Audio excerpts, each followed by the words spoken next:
Let's pop this thing off. Thursday night. Let's go.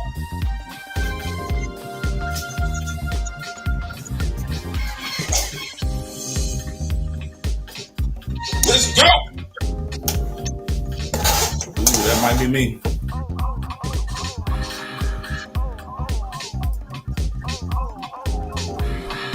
What they do?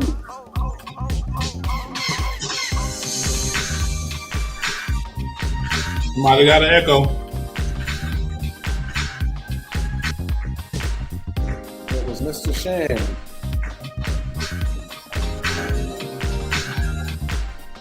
Mr. Shan with the dope setup. Welcome to tonight's episode, everybody. I'm ordering me a new t-shirt. Mic check 1 2 1 2. 1 2 1 2. Mic check 1 2 1 2. Oh. 1 2 1 2. Clubhouse, Shan? Huh? Clubhouse? Oh shit. If you ain't got it, don't worry about it. We can do it next week. It's fine. All right, because I was like, I could set it up, but oh, okay. Well, set that thing up, man. Yeah, do a station break. We'll go ahead and put it on there. All right, I'll be back. How's it going, Chris? Good, freshly shaved. I was gonna grow my hair out, but you know. So he ready for tonight's show. You know it. I see my barber every other Thursday. Every other Thursday. No top hat needed.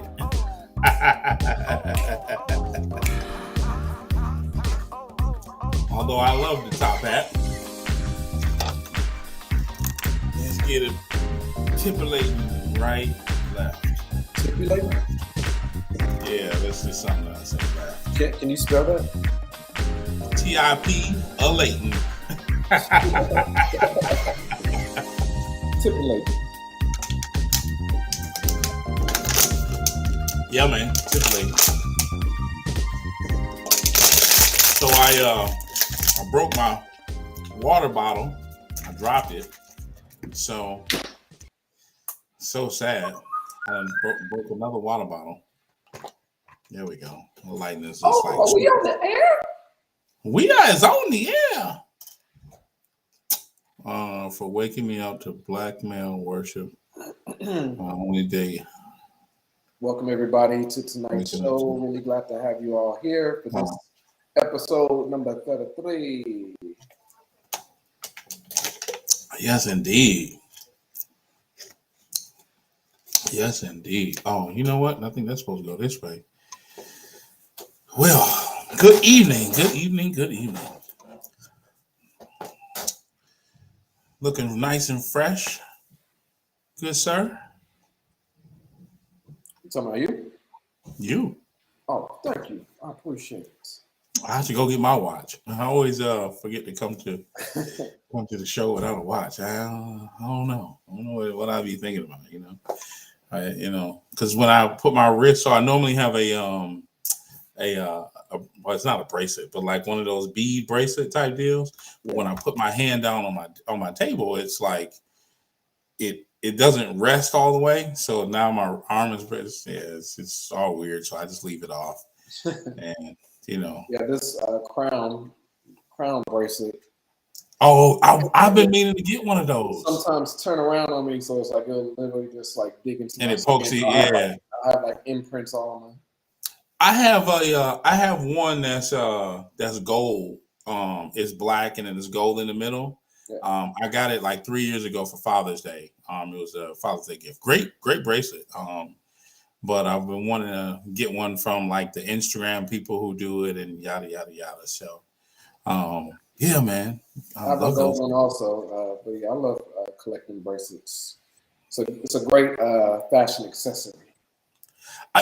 I mean, I think men should accessorize, right? Like, Definitely, absolutely. So that's like, off with some style tips. How about that? hey, listen, I'm here for it. So here's the thing. I think men should do a few things, right? You should have a great cologne collection, right? Like you should smell good. Your fragrances, you should. I'll give you 5 if you're a guy. 5 fragrances that are must have. Sauvage, 1 million. You're so funny. Be pretending to write it down. Invictus, Victor and Ralph Spice Bomb, and then I go with an OG classic. You can have this Curve, right? That's a classic. That just have a classic throw in there. I have literally all of those, but I have some fragrance expanders. I can't remember. I can't mention this the expanders until they actually make me a what do you call those things? A branded partner, and I don't know when they're gonna do that, but hey, it is what it is. So I'm as soon as they make me a brand partner, then I'll start promoting them on my Instagram. So, but they he said 1 million is a struggle for Dusty Bandits. That's hilarious. 1 million costs about $100. So, I mean, most fragrances are around like $40-$50. Anyway, it is what it is. Oh, you know what else is a really good one? What is the really good one that I have? Versace. I have 2 brands of Versace. Yeah. What up, Mr. Muhammad? Man, what's good? What's the deal? How y'all doing? I'm good, man. Are you a fragrance guy? We're doing some tips. Not really. I mean, I wear more body oils than anything. Like, I don't really wear too many colognes. I own Versace and Dior. Yeah, I love Christian Dior. But I'm more of a body oil type dude. Gotcha. What fashion tips do you have, Mr. Fashion Man? Mr. Hardiman? Oh. But no, I have Versace also as far as cologne fragrances. I have Tom Ford. So do you have FM Fabulous or do you have another one? No, I have Tom Ford. Where is it? Black? It's not black. It's Tuscan leather. Okay. So Tuscan leather. I have Polo Sport. I have Armani Acquadigio. But I have the oil one because there's two. There's the regular fragrance and then there's the oil based one. So I have the oil based one. What of Aqua di Gio? Mm-hmm. I got Aqua di Gio for birthday present. So a couple of mine have been birthday presents. So I like that. Yep. Good fragrance. And then I have another one, a new one that I tried out. It's a really sweet smelling cologne.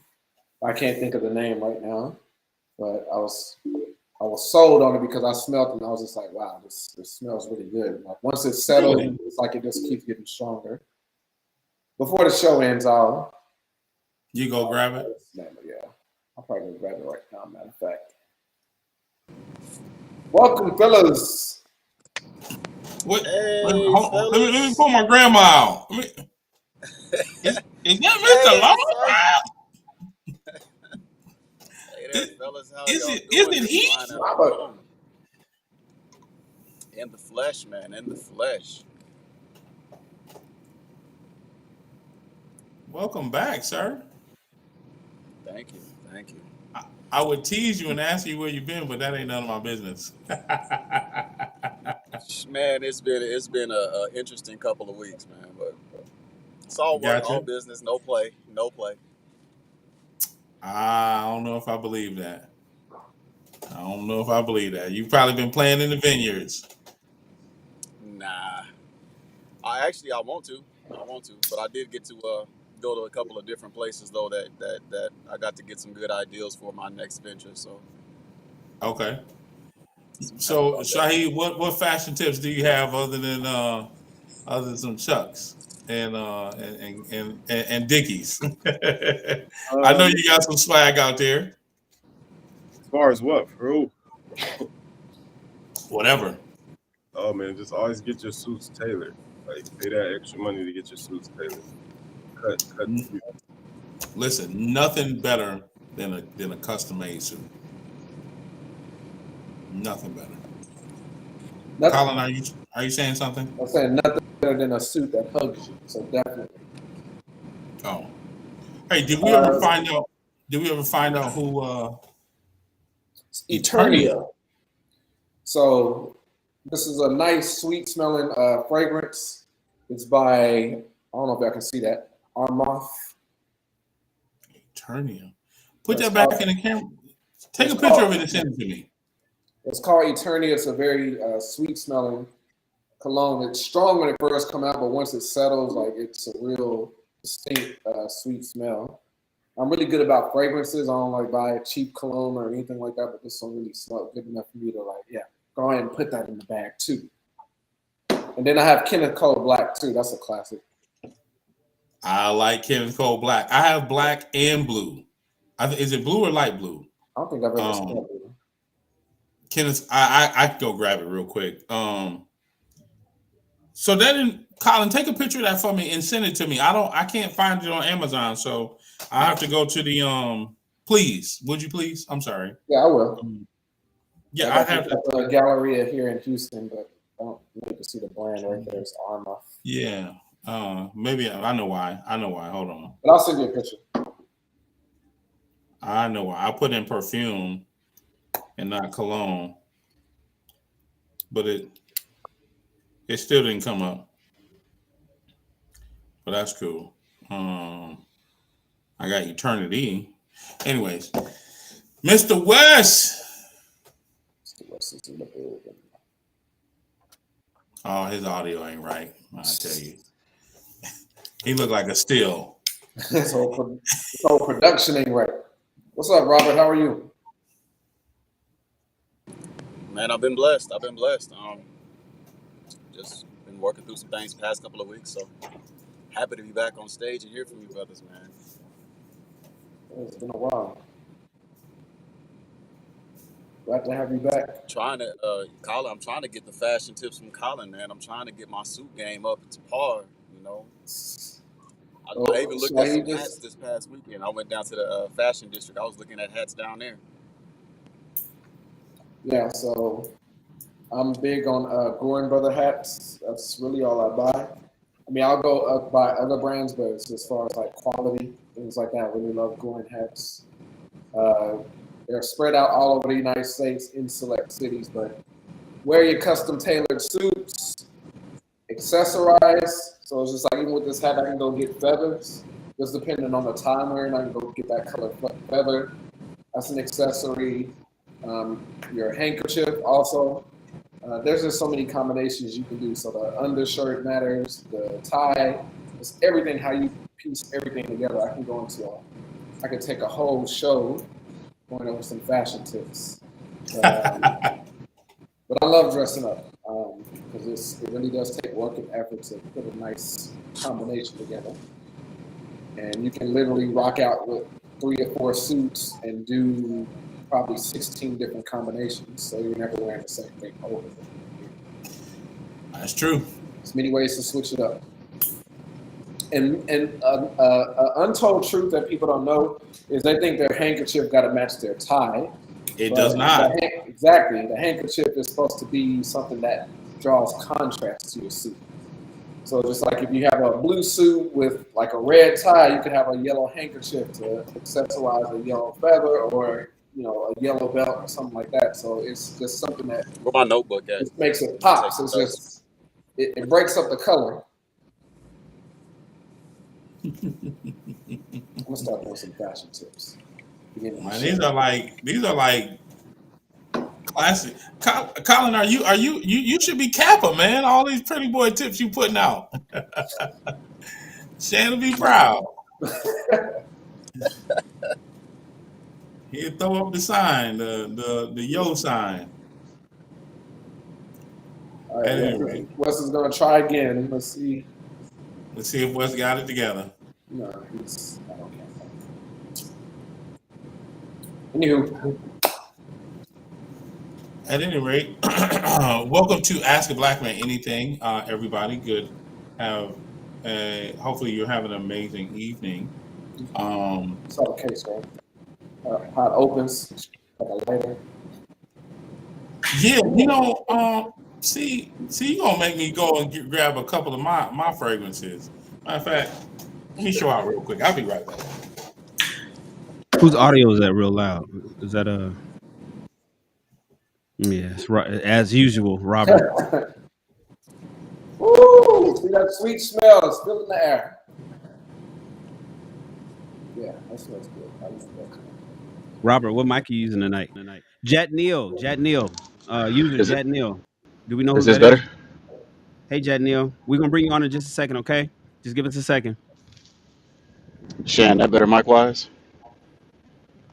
Yes. The other one was just had a lot of white noise. Now, whatever you did, the white noise is gone. Yeah, that's just Or my background. It was just iPad phone. All I need is So one mic. Invictus, the first time I got it, I was like, man, how do Invictus. you unscrew this top off? Not realizing that you just press the top little button right here. Kenneth Cole Blue. So they do have a blue. So what does that smell like? Is it that looked like you never opened it. Let me see. No, I have. I've only Brand new? used it. It's basically brand new. it's a strong, sweet smelling what? Good question. I don't use it that often, so I don't remember. But this one, I need to get. This is a Victor and Ralph Spice Bomb. When I tell you this is by Gang, far, gang. this is one of my best fragrances, and they have 3. I didn't realize they had 3 of them until I saw somebody else's Facebook photo, and they were showing Victor and Ralph. And the thing I like about this is that it has the same little top, but it has like this little get it, spice bomb. It's a bomb, so you have this little pin, and that's how you open it up. So yeah, Victor and Ralph Spice Bomb, man, I love it. And I got to go and get the other 2 fragrances that I heard about. That I didn't even know they were out and about. So Yeah, just make sure you put that list in the chat because my note taking. your note taking is spectacular. It's spectacular. What I'm gonna do is I'm going to just take a picture of everything that I have, or actually I can send you the Instagram. No, because I got to upgrade it because I added some new ones. Yeah, I'll just send you a list of what I have. Yeah. Anyways, welcome to Shan. Are you a fragrance man? Before I don't want to skip you. No, I'm not actually. Shan said I'm natural juices and berries. Yeah. My skin secretes such a sweet, succulent smell. It's a scent itself. Naturally. So he's all about the pheromones. Yeah, I mean, just I got lucky that way, So women just love how I smell naturally. I don't want to confuse them. A hug from a Shan is just they be like, what is that? What is that you wearing? I'll be like, oh, that's Shannon Rawls, number 72. You're so great. So here's the back. I did open it. And I mean, let me see. It's small. So I mean, I haven't really used it. I mean, I don't know if you can see how much. Yeah, this is Kenneth Cole Blue. Did you guys know that colognes and perfumes they expire? Yeah. Yeah. It's light. It's real light. It's like a light scent. They're good for at least light fragrance. 5 years, 7 years. No, you know what's crazy? So I remember I told you I used to run a Sears, pretty large Sears here in Los Angeles, and of course we had a fragrance department. For a long time we had a fragrance, but we shut it down right before I left Sears. But I did have a fragrance department, and I would have to throw in the trash, and I couldn't give it away. It was the store policy or company policy from Chicago. I couldn't give it to associates. I couldn't give it to give it away to free people. If we had a fragrance, and it didn't matter who it was by, right? We had some expensive shit there too.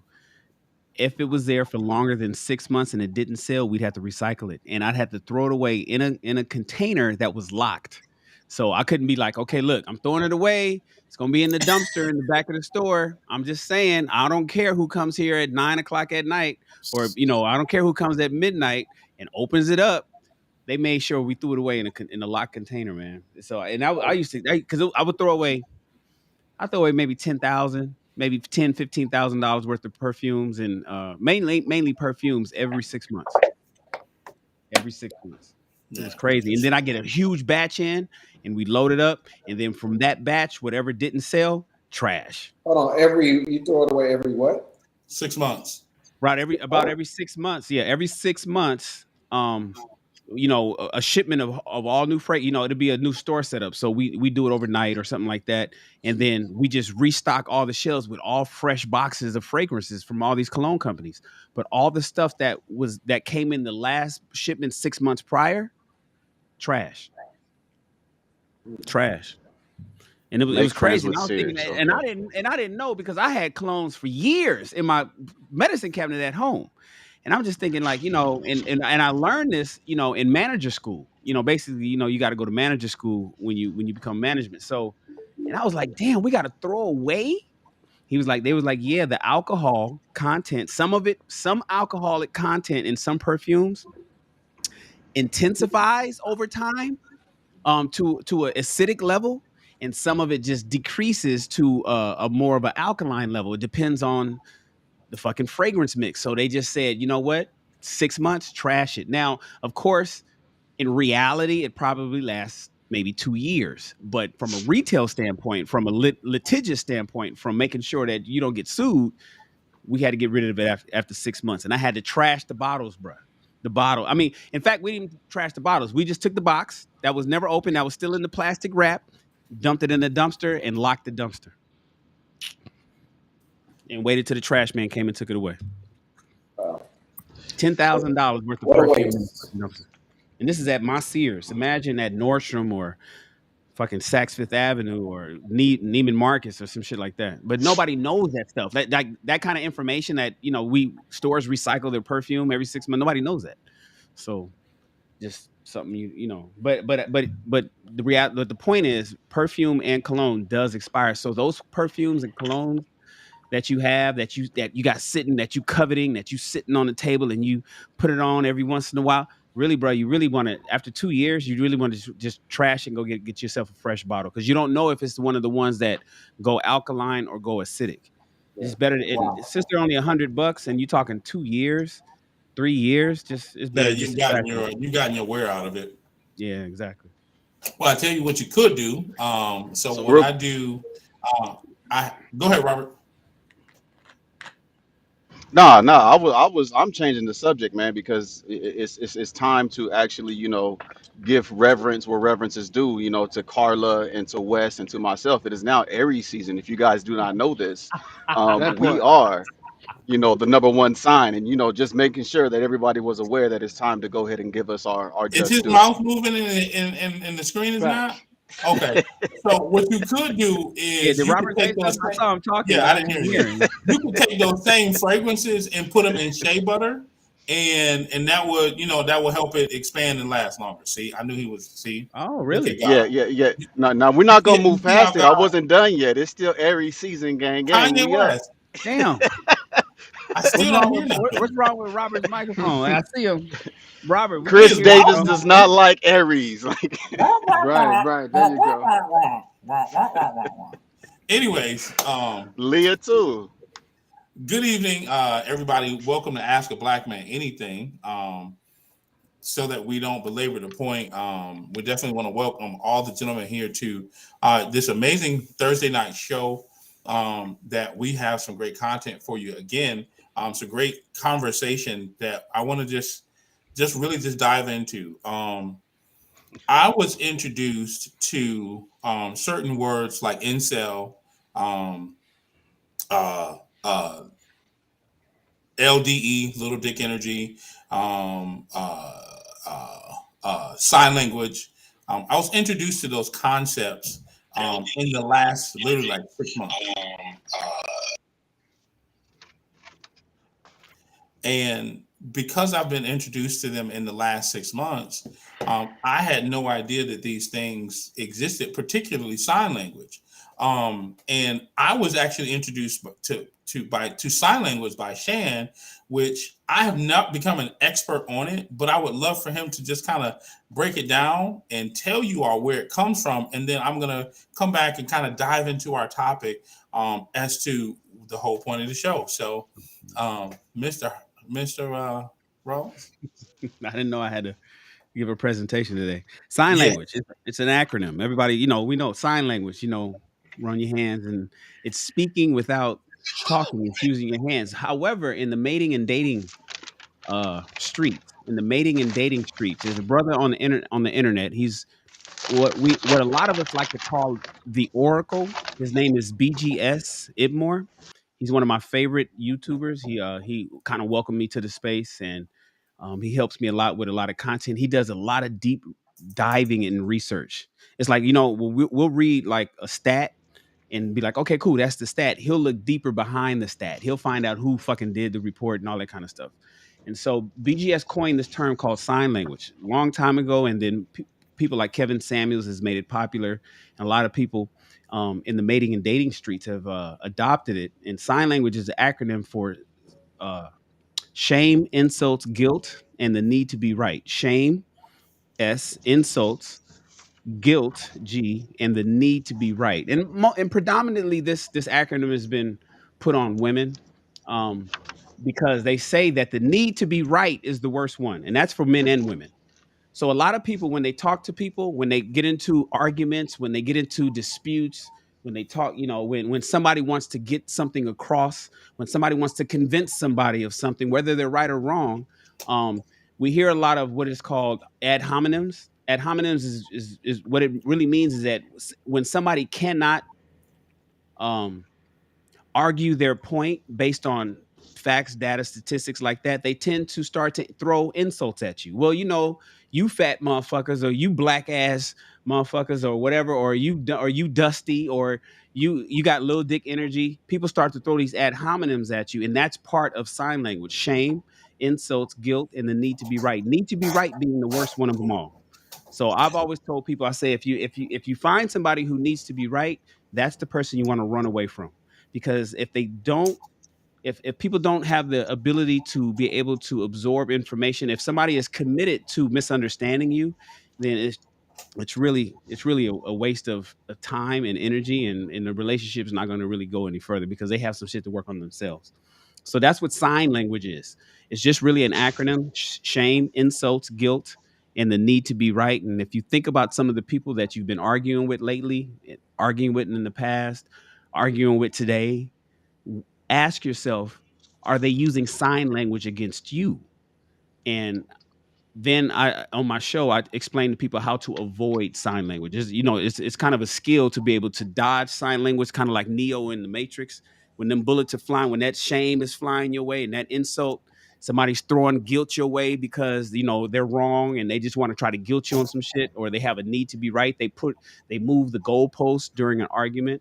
You want to be able to identify sign language. So that's what that is. And you said BGS introduced that to you? BGS Ibmore. Yeah, he's kind of like the one that we all. BGS is actually in the comments. I Is would, he? yeah. He's here? If you, Oh, I don't yeah, look at the comments. Is he here? I, Well, shout out to BGS. yeah, I just happened to see him. I guess when you were saying it, he typed something. BGS, if you want to kind of give us some background as to where you got that from, I'm sure we welcome to hear your perspective. You want to hit call.aabma.live if you got a moment to join the show. Um, But here's the thing. The title of the show is Do Black Men Feel Guilted by Black Women When They Attempt to Express Their Feelings?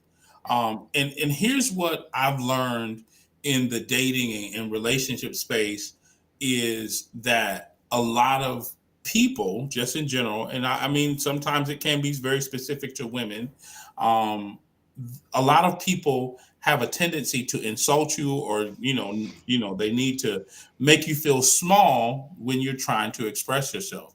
And here's the real thing that I've discovered, and you'll hear me say a lot that I posted about this on Instagram, because a lot of the things that I think happen to be actual content that I come up with. So I am a content creator for Instagram, micro influencer, whatever you want to call it. So what I discovered is that men years ago, when we were younger, were never taught to express ourselves. We were told things like boys don't need to cry, and you should, just take it. And on the other hand, those same sisters or girls that were our same age would tell mommy what happened. Why are you crying? And so you, as a young girl, they were given the opportunity to express themselves when boys, on the other hand, were not. And we literally had to be quiet. And now those same young boys that were told to be quiet are now grown men. And I've heard things like this: Black men need to stop coming up with podcasts. You need to take podcast. Every black man has a podcast now. Here's the thing: for years, from the time we were children up until the time we became young men, when we started to date and get into the relationship space, women wanted us to express ourselves. But here's the thing: we did not know how, because we didn't practice it like you all did or like women did when they began. And that's just a true fact. It's not everybody. That's not what we're saying here. It's the majority of men probably did not learn how to express themselves. But conversely, the majority of women learned how to express themselves. So here's a question that I want to pose to the fellas first. Were you in a relationship with your parents or your guardians, fellas, where you were allowed at a young age to express yourself? And if not, what age were you when you learned how to fully express yourself?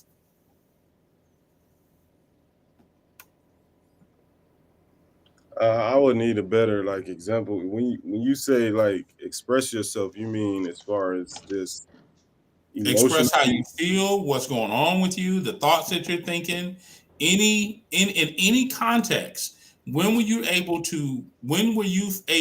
you learn how to say this is what's going on with me? Man, Or that's have tough. you learned? Uh, that's. I mean, I would say when I really started kind of growing into my own man was about 16, 17, where kind of um, I was kind of letting my pops know, um, just I was just going against the grain. You know what I mean? Um, I remember my pops asked me to do something extremely important for his business, and I just told him no because it didn't really fit me and what I was doing. But I was probably about 19 at the time. But I never, I mean, and it could be because that whole boys don't cry thing, but I never really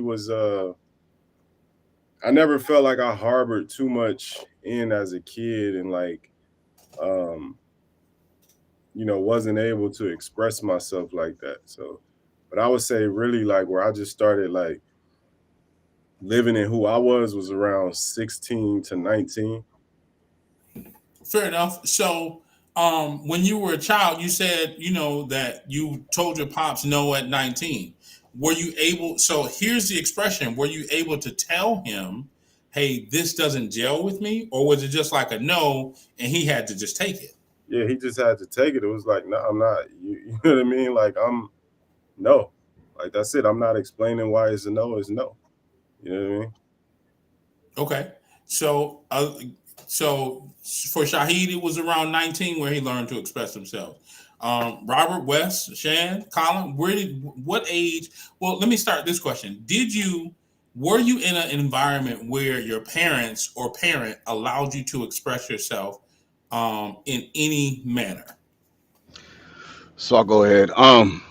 So for me, it's much of the same where we have, boys don't cry, be tough, get up. It's just a scratch, all that type of stuff. I lived a lot of my life with that. So I didn't know how to express myself. My father always did tell me that I can tell him whatever I wanted to tell him, just make sure I wasn't too close, just in case I said something that pissed him off. but but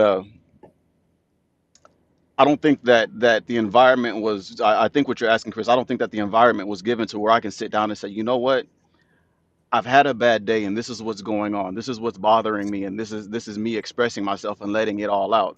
Or I broke up with my girlfriend, and we had a spat, and I need to try to talk these feelings out. That type of environment wasn't there for me. If it was there, I didn't know how to use it. For me, I didn't know how to express. I'm still learning how to express myself in some cases. I'm finding out, but to get as far as I've gotten now, it didn't start coming till about 28 to 30, to where I can sit down and have a conversation with somebody and express myself. And we'll get further into some of that a little bit later on, I believe, in the conversation.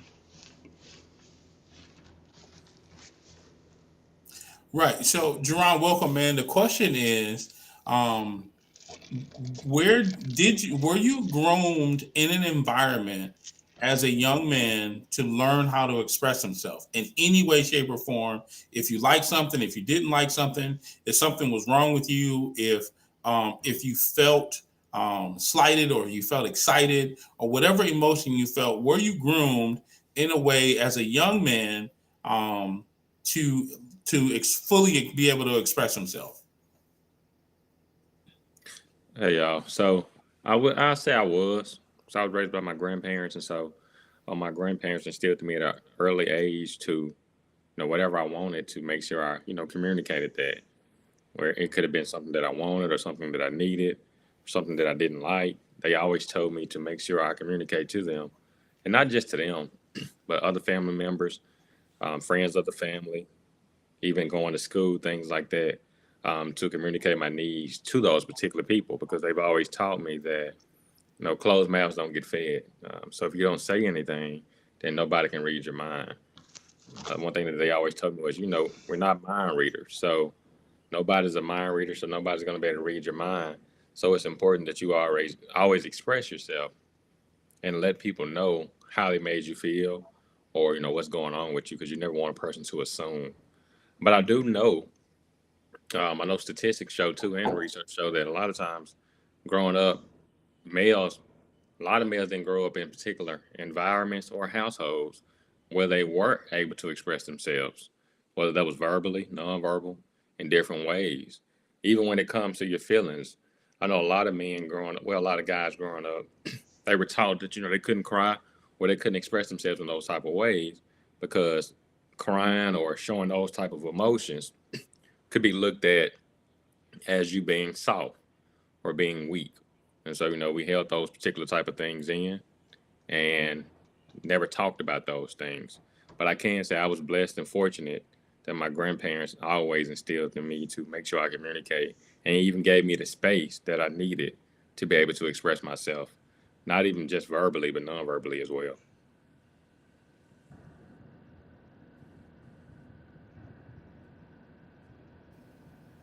Wes? That's dope. Super dope. Um, wow. Okay. So yeah, this is interesting. I grew up in a pretty big family, considering the size of families these days. I grew up six siblings, and I lost my mom at the age of 13. So I think some of the years that I would have been coming into my own, and maybe having a little bit of balance when it came to being expressive and the whole nine. Um, I didn't have I didn't have what I would have gotten from maybe a woman's nurturing from that standpoint.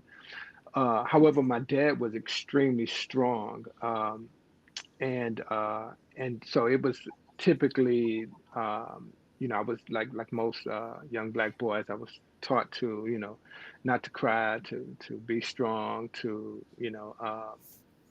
not let people see see your weakness, so to speak, on those moments. And so I don't know, man. I never, when I was young. Plus, I'm an introvert. I've always been an introvert, kind of at heart.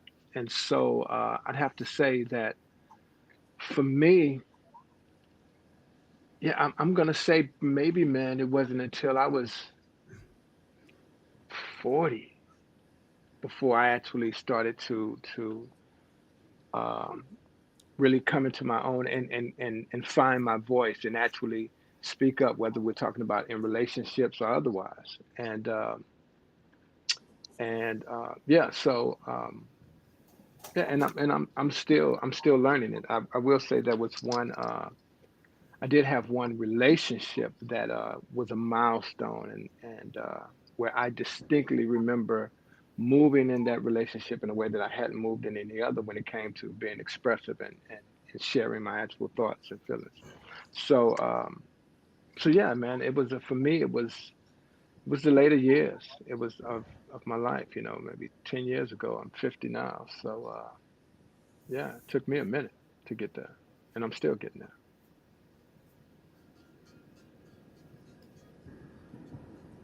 Much respect, Wes. Um, yeah, for me, I would say it started in high school because I was a class clown, and I was doing Not real bad. you. I was doing real bad grade wise in school. Not because I was dumb. It's just because I just chose to act out in front of my friends. So I would always get in trouble, constantly get in trouble and things like that. And then I was very extroverted and like the class clown basically.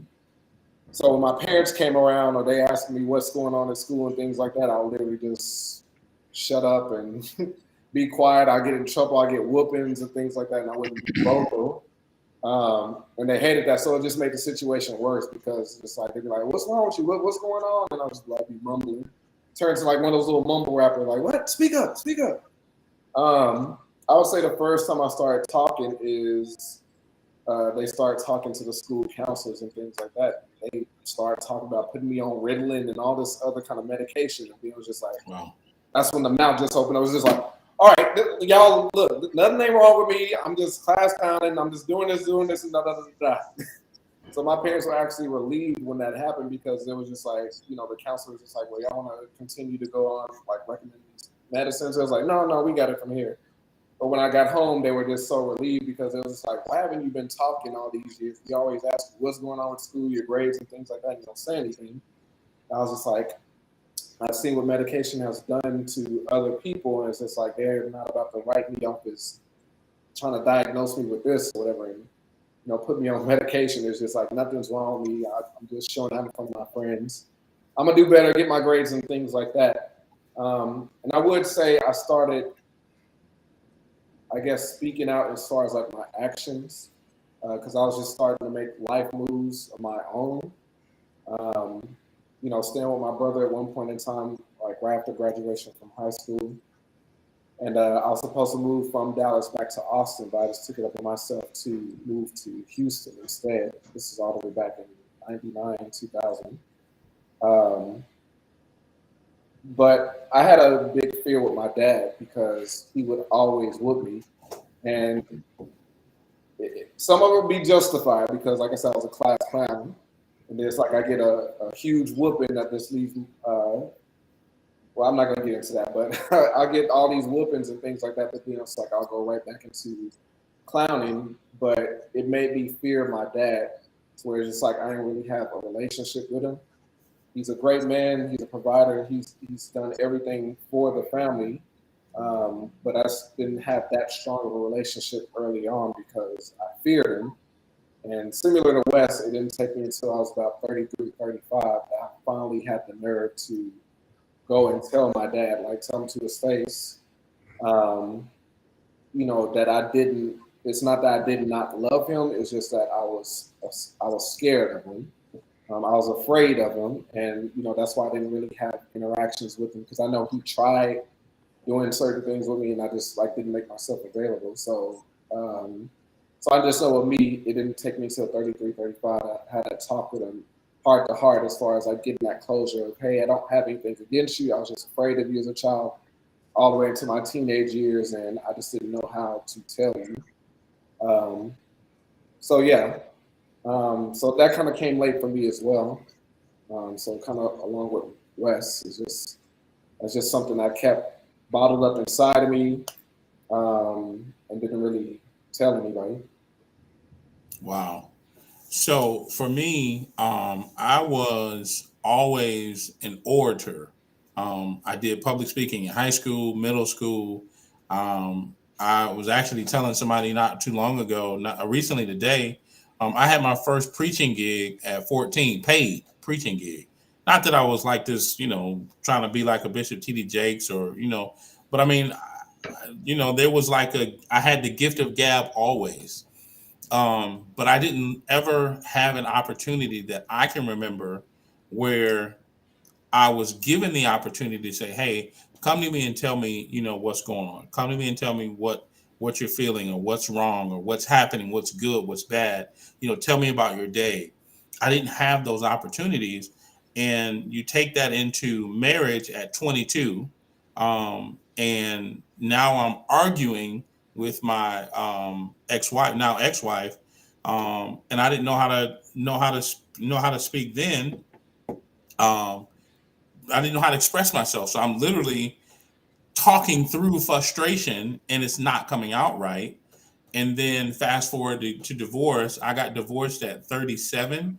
And that's literally a 5 or 6 short years ago, for me, when I learned how to actually start saying what I'm feeling, what's going on with me, expressing myself. So I didn't learn until my late 30s. And what really triggered it for me was I saw my kids fighting and I wanted to give them the space to be able to express themselves without consequence, and without me, lording over them or fighting and beating them.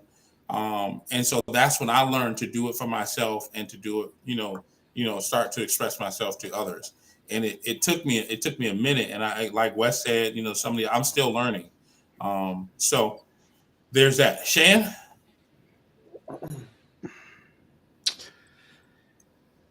Ladies and gentlemen, I was born in 1972. I know, right? You got to get that. You got to do it like Chris, what's the name? Like Kevin Hart. Damn. Kevin Hart. Born in 1972. Damn. Like, can you imagine? Imagine the 1972 Cadillac. That's the technology that was around when I was born. I got it right. We got iPads and computers and tablets and shit today.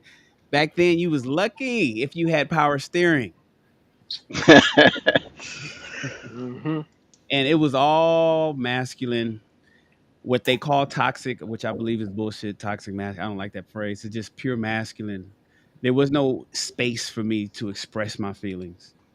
Everything was suck it up and drive on. Everything was, you skinned your knee. Oh well, now you know what it feels like. Oh, you burned your leg on the motorcycle pipe. Now you know, wear jeans. Are you injured or are you hurt? That's what our coach said. Are you injured or are you hurt? Because if you hurt, wipe it off, get You can back keep out on the playing. field. But if you injured, we'll call the nurse and we'll send you. We'll put you out. But if you just hurt, then that's okay. That's what boys do. Boys get hurt. Boys get hurt. This is nothing compared to what you're gonna experience in life. And so that's the way I grew up. And then you add to that gang banging, and then you add to that the military, army. Then you add to that two combat tours, expressing my feelings, expressing how I feel to, especially to a woman, is not rare. Now I do empathize, Wes. I empathize with other people's concerns and feelings, but I've been such a leader for so long. My mother used to tell me, Shannon, did you know that when you was a young man, your friends from around the neighborhood, because I was Empire, it was Garber, did you know that they would come up one night particular, I remember they came all over, and you guys was going somewhere. You guys were young men, maybe 17, 16, 17. You guys were going somewhere. And I asked your friends, they were all sitting in the den, and I asked them, I said, where y'all going tonight? And they would say, we don't know. And I was like, what do you mean you don't know? We just waiting on Shannon. We're gonna go wherever he go. And that's the story my mom told, and I don't remember that happening. She said I was upstairs getting dressed. So I've been kind of like the kind of guy that kind of like wants to lead the way. When I was in the military, lead the way. When I was in school, lead the way. When I was, I always ran for the top positions. I always, and I never. And then there was a TV commercial that it was a deodorant commercial that you guys probably didn't grow up on, but I did. Me and Wes did for sure. And it was Degree, and it was like saying, "Never let them see you sweat." I remember that. Y'all remember that? I And do. so that commercial, the commercial was talking about a deodorant, but the way it was masculine. I grew up on the A Team. You know what I'm saying? I grew up with Knight Rider. I grew up with He-Man. I had G.I. Joe. I had all of those things. I didn't have this. I didn't have like fucking like the Teenage Mutant Ninja Turtles. I mean, that kind of came a little later, and all this co-ed stuff, and I had all this masculine, tough. Arnold Straight. Schwarzenegger was there. You know what I'm saying? I fucking grew up on Rocky. And it was just like, you get your ass beat, and Rocky and you just get your ass beat, and you get up. It's okay. Get up.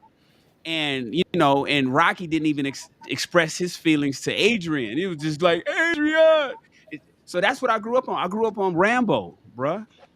So with that said, there was no space for me. Now I know there I'm not saying that that's not all the case for everybody that's my age, but for me in the 70s, in the 80s, it was chew rocks, and eat sticks, and just be tough. And if you have a concern that is remotely emotional, suppress it, bury it deep inside, and work through it. Suck it up in the army. Suck it up and drive on. That was the term. Suck it up. Are you hurt? Get up, soldier. Put on your rucksack. Grab your rifle. Suck it up and drive on. And that's all I've known. That's all I've known. So your question is, when were we able to express it? I haven't. I'm 50, almost 50 years old. I'm 49. I haven't still. I want to say something, and it's something you said in your conversation when you were talking about, the year you grew up and that you grew in the army and things like that. And sometimes I do think people can learn how to express themselves and learn how to communicate sometimes at an early age. But a lot of times, some external factors, such as traumatic events that may happen in a person's life, going to the army, um, somebody, something may happen to a person when they're a child that impacts their development when it comes to being able to communicate or express themselves. No person may have started out expressing themselves and talking about their needs and wants, but then something transpired in their life and it caused them to shut down. Now they don't express themselves anymore. They don't talk about the things that may be bothering them because something may have transpired in their life that got them to the point where now it's just better for me not to say anything. And working with the veteran population is what I do on a day-to-day basis. And I always hear veterans talk about how their time in the service, stripped them of actually being able to express themselves. You were taught to go about things a certain type of way. Taught to basically strip your feelings, emotions. You leave that stuff at the door. And so that can be one of those things that could be traumatic for some people, one of those external factors that plays a part in people not being able to express themselves. So I set out to say basically that sometimes a person may start off expressing themselves, but due to traumatic events that may take place in their life or external factors, they can impede that person's development when it comes to communicating. It can cause the person also to shut down and to stop expressing themselves. Yeah. And with that, pass. And here's what's really crazy about that. The majority of us have literally just said that we either didn't learn to express ourselves or we're still in the learning process, which begs this question. In your learning process, has and I want you to be as candid as possible. Has anyone insulted you, shamed you, made you feel guilty, From that tried to silence. dog you, told you, you're worthless, or you're this is toxic masculinity, you're misogynistic, right? For literally learning to do something that you never learned to do. So I'll repeat the question again. Have you ever been insulted for learning to express yourself? Yes, by every woman I've ever loved. I was gonna say, I was My gonna say, bad. I'm not laughing. I'm not laughing do at a you, but it's collective funny. nod your head. No, you can laugh too, because it's funny. Every woman that I've ever loved, every woman Wow. that I've ever attempted uh to be fully transparent and give full stories and backgrounds, it's always used as a weapon. It finds its way to be locked and loaded into a semi-automatic rifle and shot back at me at some point or the other. Shane, so would you say it comes in that sign language? Oh, that's how it comes. That's why I love the term sign language. Shame, insults, guilt, and the need to be right. I love that term because it encapsulates. I wish I would have known that term 20 years ago. I would be a completely different person today because I would have learned how to navigate those rounds firing my way instead of absorbing them in my body every time they were shot at me.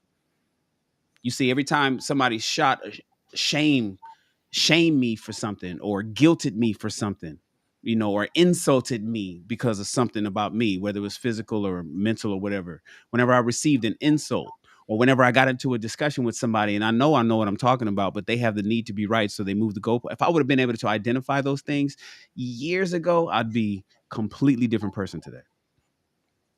But to answer the question directly, the answer is absolutely. And I cannot think of a single romantic relationship that I've had, and I've had enough, where a woman did not use sign language on me in some capacity by throwing back in my face information that I gave her where I felt confided in her to give her that information. That's crazy. So, anybody else? I mean, question is at hand. Have you been guilted, shamed? Have you been told that you're a toxic masculine man, or while you're learning in your learning process, has it happened to you? I mean, not that exact language, but and I'm gotta emphasize because it's like I think every guy can say that that's happened to him. So it's happened to me in past relationships, and it's just like, dang. I don't say it verbally. I'm thinking of myself. It's just like, dang, I confided in you to give you that information. It's like now that we're arguing, now you're using that as a weapon against me. Weaponizing it. So then, yeah, when you go to a relationship, yeah, the men are going to be more closed off in the next relationship. Like, why won't he open up to me? It's like we've had some past instances where that's happened. So I would say definitely not with the language that's being described, but I think sometimes I don't know if we would say it's used as a weapon or if it seems like some things are intentionally misunderstood or the lack of effort to understand what it is that's being said is there. And so it ends up being a source of either frustration or a weapon to say, you know what, I don't even know why we're trying to have the relationship or whatever the case may be. I don't know why we're talking about this. I'm talking about it because I need you to understand where I'm coming from. A lot of times for me, that has been the issue is not so much that there is language used as a weapon thrown out against me. It's to me sometimes it seems almost as an on purpose lack of understanding. Like you're not actually trying to understand what it is I'm trying to say. You'd rather Missing. instead of Mhm. yeah, instead of asking, okay, how can I understand you better? The question would come back around with, so what does that mean for our relationship? Our relationship is solid. Our relationship is good. I'm letting you know that I have an issue with something. I want you to understand the issue. You know what I mean? I don't know if that's a great example, but it's somewhere where the question that needs to be asked to solve the problem isn't the question being asked. It's something totally different, off like on a whole other subject of the relationship.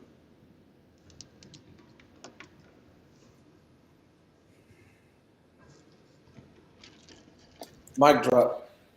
Shahid, I saw you moving like you were about to I thought he was. chime in on that, bro.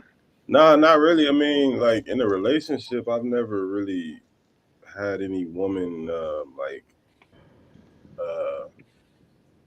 like if I've expressed something traumatic or something, anytime I've been vulnerable, I've never felt like it was weaponized against me, especially with the insults. Like it's that's some.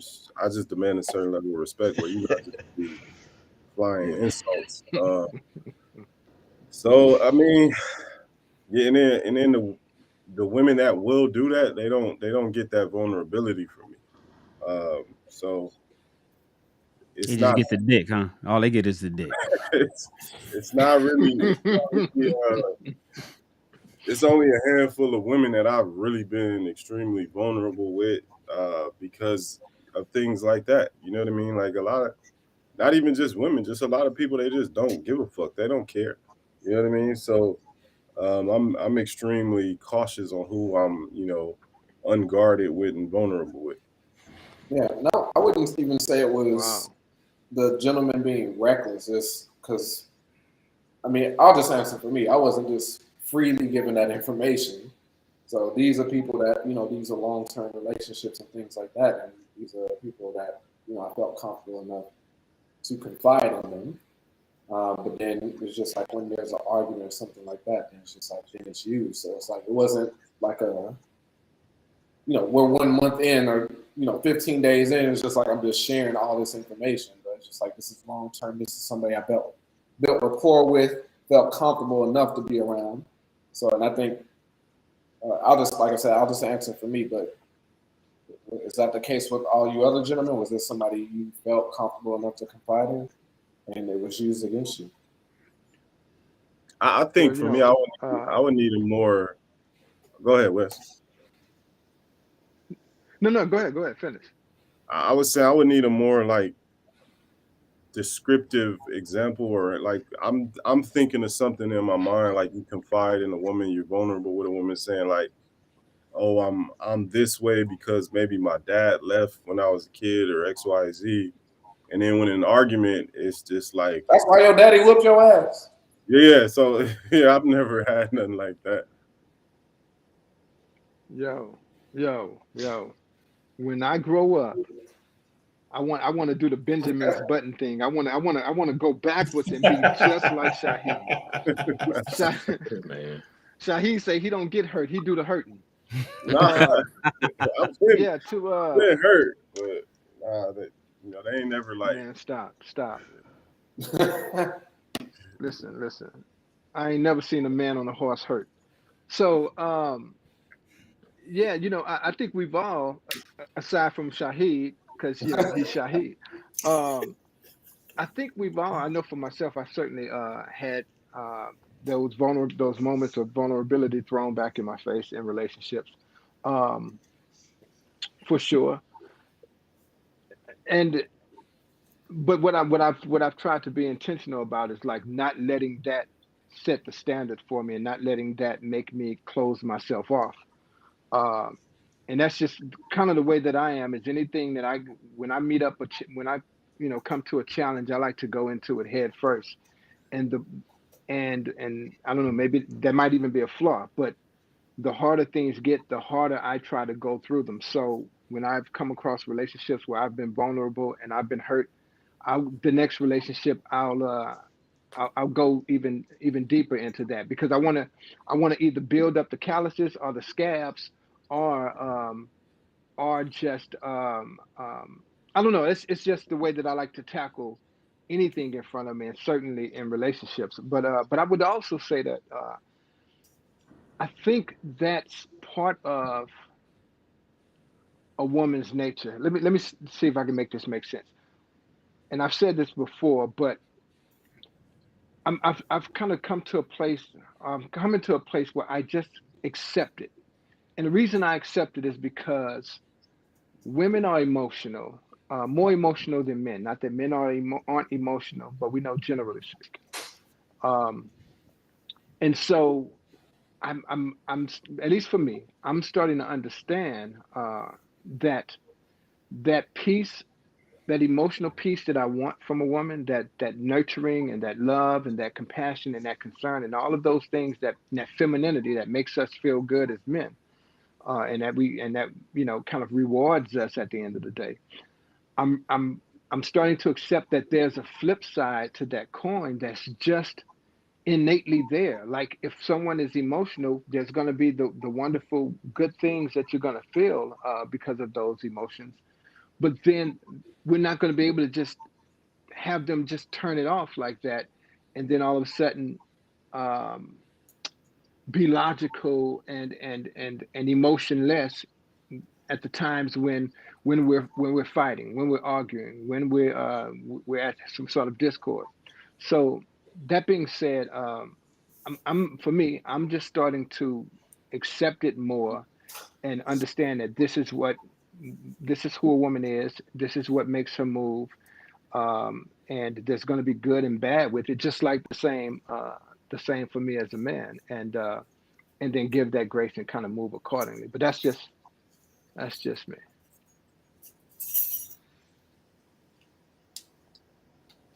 And then give the grace and kind of move accordingly. But that's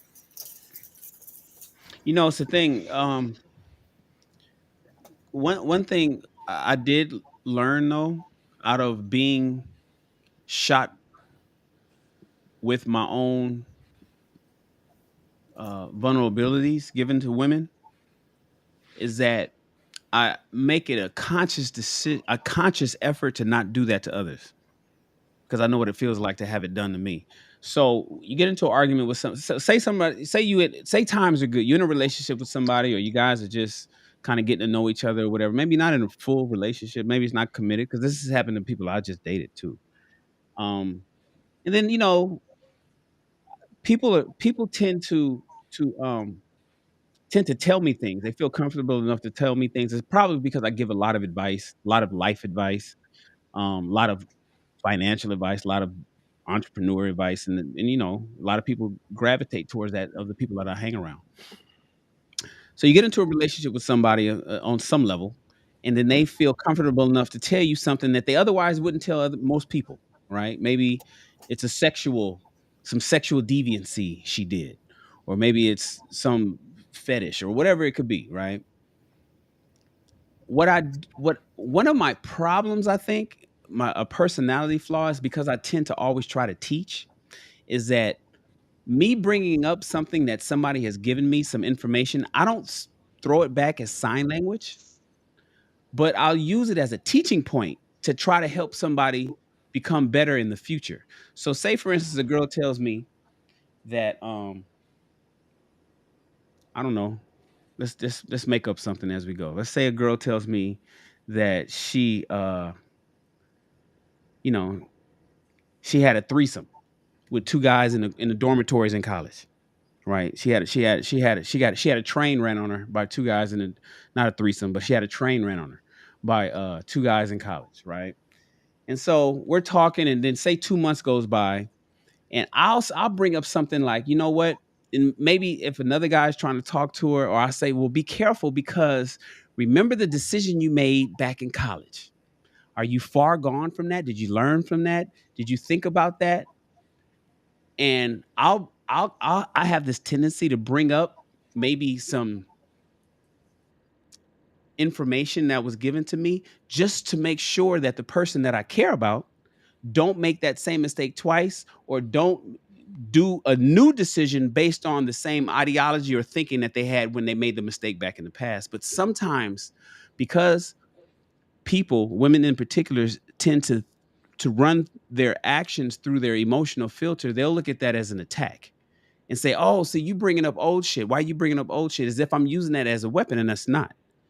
And so for me, I know one thing that I do is, when people do confide in me, and a lot of people do, I try to make sure that I never bring up anything that they've given me in the past to make it feel like I'm using it against them.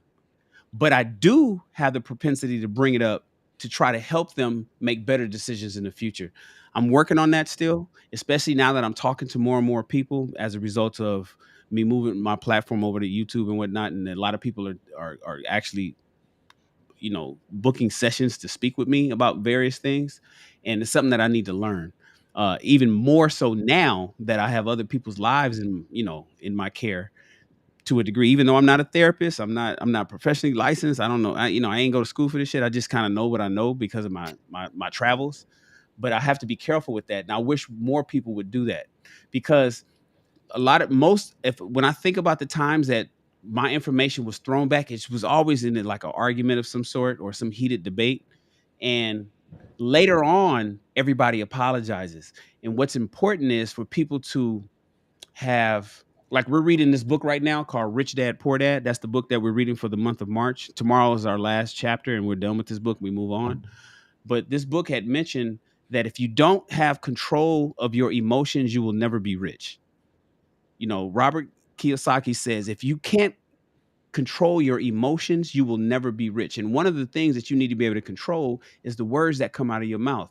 And so a lot of times people speak without thinking, and they just blurt shit out, and they blurt out insults, and they blurt out guilt, and they blurt out shame, you know, and they blurt out something to move the goalpost because they just have to be right about a particular thing. And if we would just take a small second to think about what we say before we say it, a lot of our relationships would be a lot better. I'm working on it, and I wish more and more people in our community would work on that as well. Appreciate it. Want to take a moment real quick to digress, and I apologize if I say your name correctly. I want to welcome Jat Neal to the stage, to the conversation. Good evening. Did I say your name correctly? Yes. Well, as correctly as you're probably going to do it, because my name is difficult to say. People just call me Kiki. It's just easier that way. Oh, okay. Hey, Kiki. Hey, Kiki. Hey. Do you love me? You're riding right beside me. No. Anyways, welcome Kiki to Ask a Black Man Anything.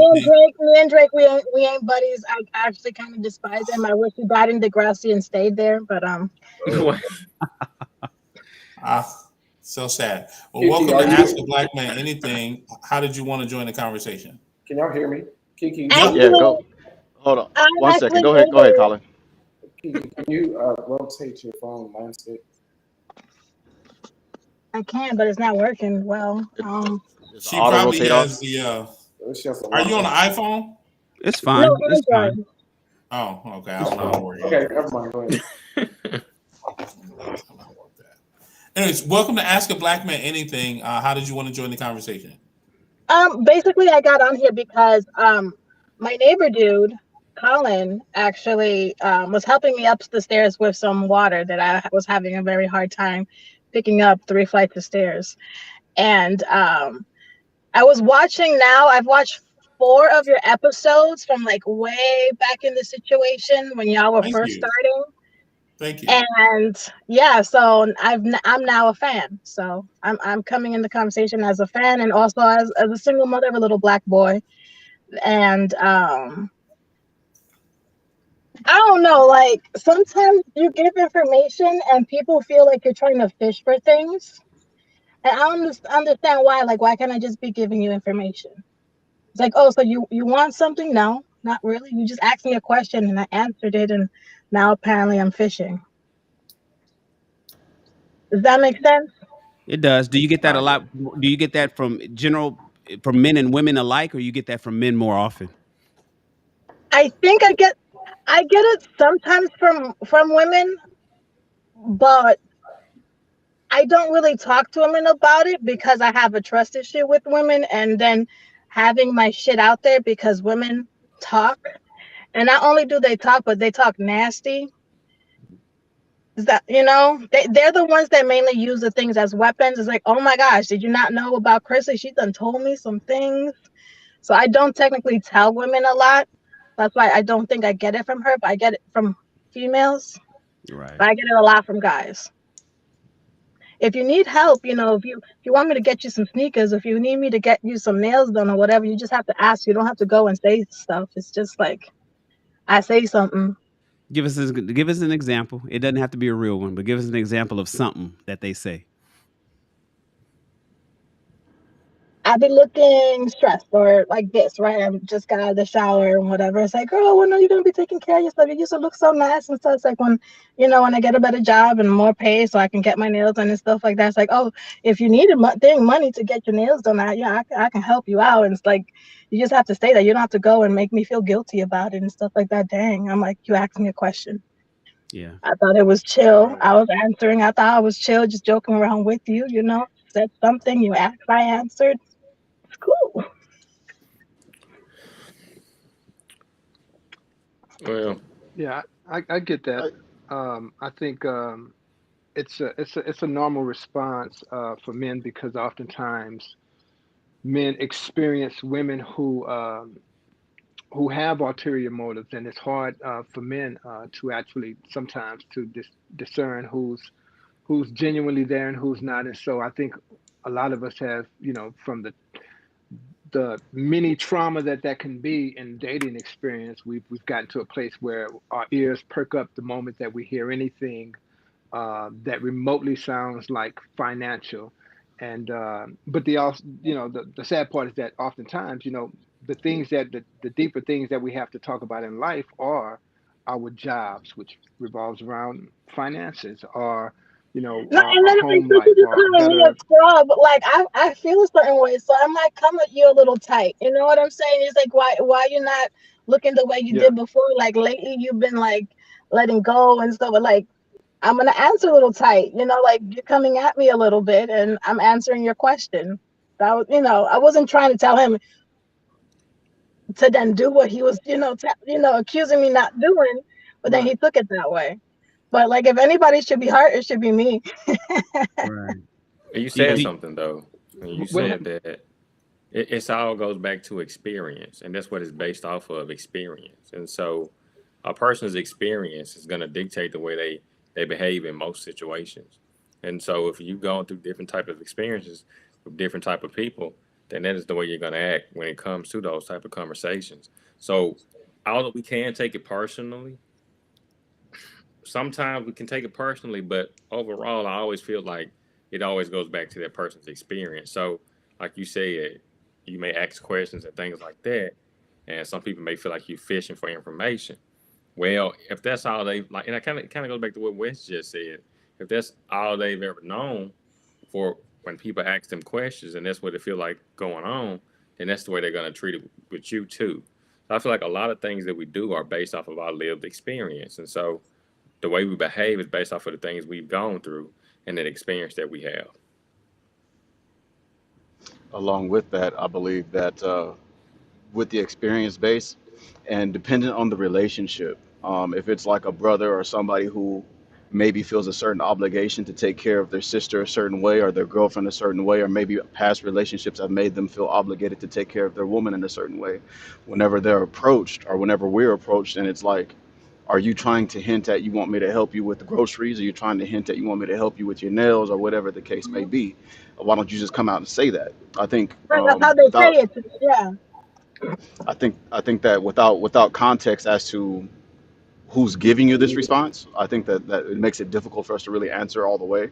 But I think the relationship between you and whomever may also be a Mhm. factor in their response. Yeah. And it's mainly, again, it's kind of what you said, is like my brothers or a coworker. That one specifically, that was a real thing that happened. That one specifically was one of my coworkers, T. I love the man. I love him so hard. Great guy. But then he goes with that, and again started acting like, I don't know, different. Like after that conversation, his whole like demeanor towards me changed, and I'm just like, yo, bro, you're the one who came at me different. Like I was bro dad, I was sis, I was all this, and now you started the conversation. I answered your question because you came at me, and now it's weird. but did you Like, oh, fire back after you got yeah. that? Did you fire back at him with the same intensity and heat with something that maybe could have kind of hurt him as well because you were hurt? I laughed at him because he came at me, and I was just like, yo, this is funny, dude. I just answered your question, but you want to be in your feelings. You feel a certain way. That ain't about me. You came at me, and I just answered your question. And I laughed at him, and maybe I laughed a little too hard, and there was other people I might have embarrassed him. But I didn't, like, besides that, I didn't say anything, but I did laugh. I Yeah. laughed because it was Yeah, you funny. might You have. Because know, I was like, where I'm is this gonna. energy coming from? Do you You know, okay? Let me just ask this one question. Do you know if he likes you or not? he's married. He better not. Oh, what does that mean Oh in gosh. 2022? You know, because it reminds me, guys. Remember the little boy in school that always punched the girl that he liked.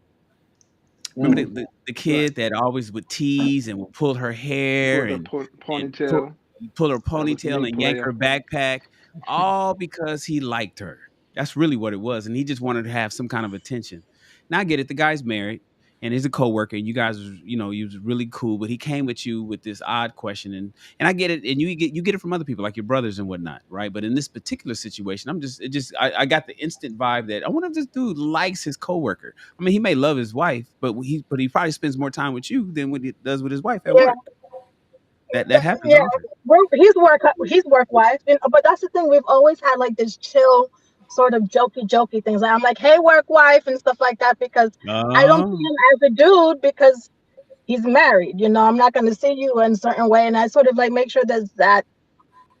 You know, yeah, we jokey, but wifey, that's what your name would be, right, and stuff like that. And I have another coworker that I call little brother, even though he's tall. I'm short. I'm just all sorts of shortness and stuff like that. And I like to put my little boundaries up.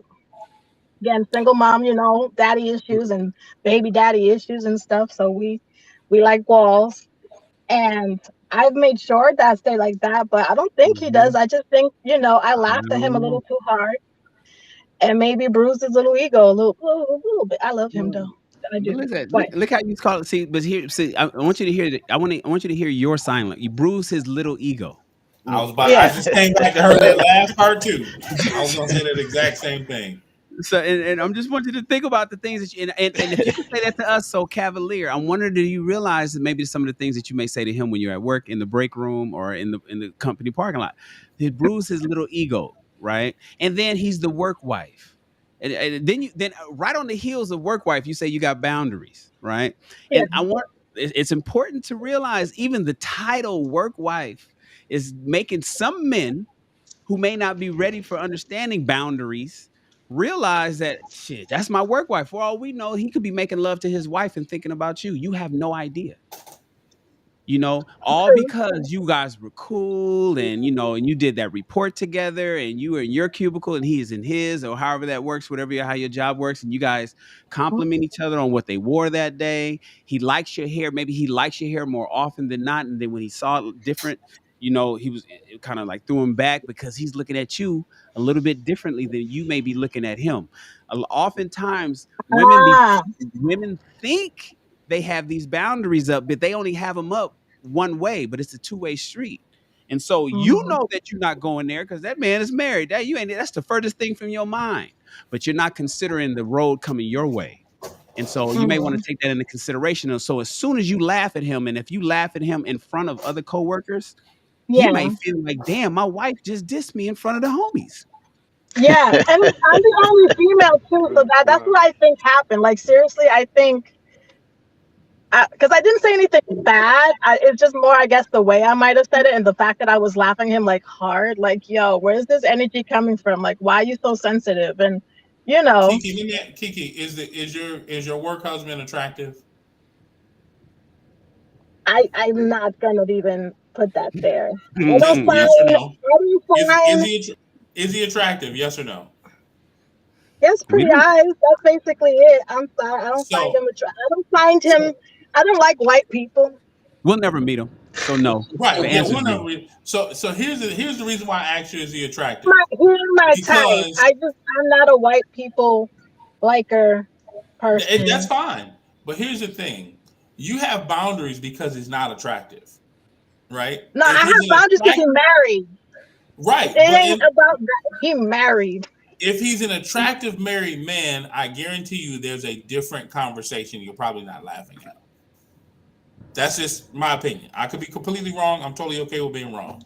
But uh, the more the higher up a person is in your eyes, the less you're likely to just hurl insults and things like that. The less likely you are to say his little, my little work husband, or what his little attitude, or whatever the case is. But Yeah. those Yeah. slight insults, some people don't even realize that using words like, oh, his little this, or oh, she got a little job, though, that's an insult. Just Hmm. all the way around. I never said that to him. Again, what I said, or like I said before, I'm just like, yo, where's this energy coming from? You gave me an answer. You came at me first, and I just replied. And I replied to your little joke that you gave me. So I did say that's the only little that I said is a little joke. Right. And I started laughing because like he's looking at me, and I'm just like, okay, I'm gonna go to work. You stay here. I'll be gone. And I was laughing the whole time. And like as I walked in the front, like all that, I did laugh for a minute. Like I know I over laughed. And that's fine. So, Like I gentlemen, said, let me I'm pose the perfectly okay question. with being wrong. I have no problem with being wrong. I could be way left. I And came at the like tail end. Go ahead. he's So, attractive for a white dude. I'm not into. White guys. Okay, fair enough. That's not my preference. Doggone Matt Damon over there. She's like, oh, he's all here's the right. question for the. But here's the question for the gentleman. I mean, we're questioning her about what she might have said after or what her reaction to it is, but Am I getting a we delay? have yet to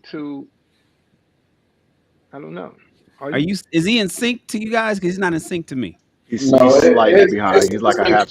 it's been kind of off and on. Okay. All right. Go ahead. Go It's ahead. Go Wes ahead. and Robert. It's that Yeah. Aries energy. So in fact, I don't even want to take his conversation. I really just What's want to funny switch is to the question that's emailed to us because this Well, no. is Well, let him ask. Hold Let on, him ask, Chris. hold on, no. What you doing? The point So go ahead. that I'm saying is that what we haven't done, we've talked a lot about and questioned her about her reaction to what he did, but what we have not done is put in the accountability and ask the question or discuss between ourselves even what it is, that him making that coming to that conclusion. I mean, we do it a lot, right? But is it really fair to come to that conclusion just because someone we ask a question, we ask Mm-hmm. a very personal question. We got to be prepared for what the answers might be. You don't ask Right. somebody how you're doing and not be prepared for them to say, I'm not doing well, or I'm having a bad day, or you don't ask somebody about what's going on in their life and not be prepared for them to say, well, things are hard right now.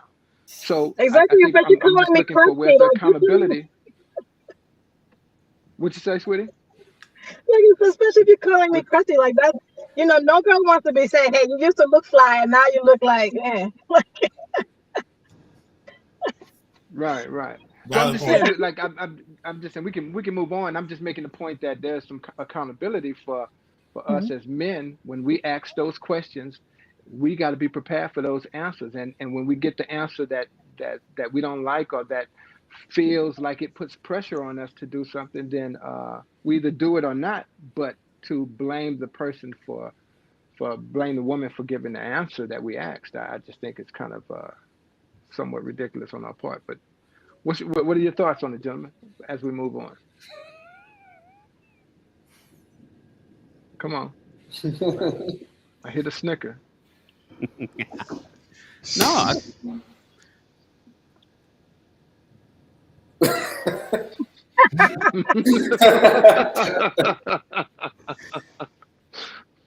Enough said.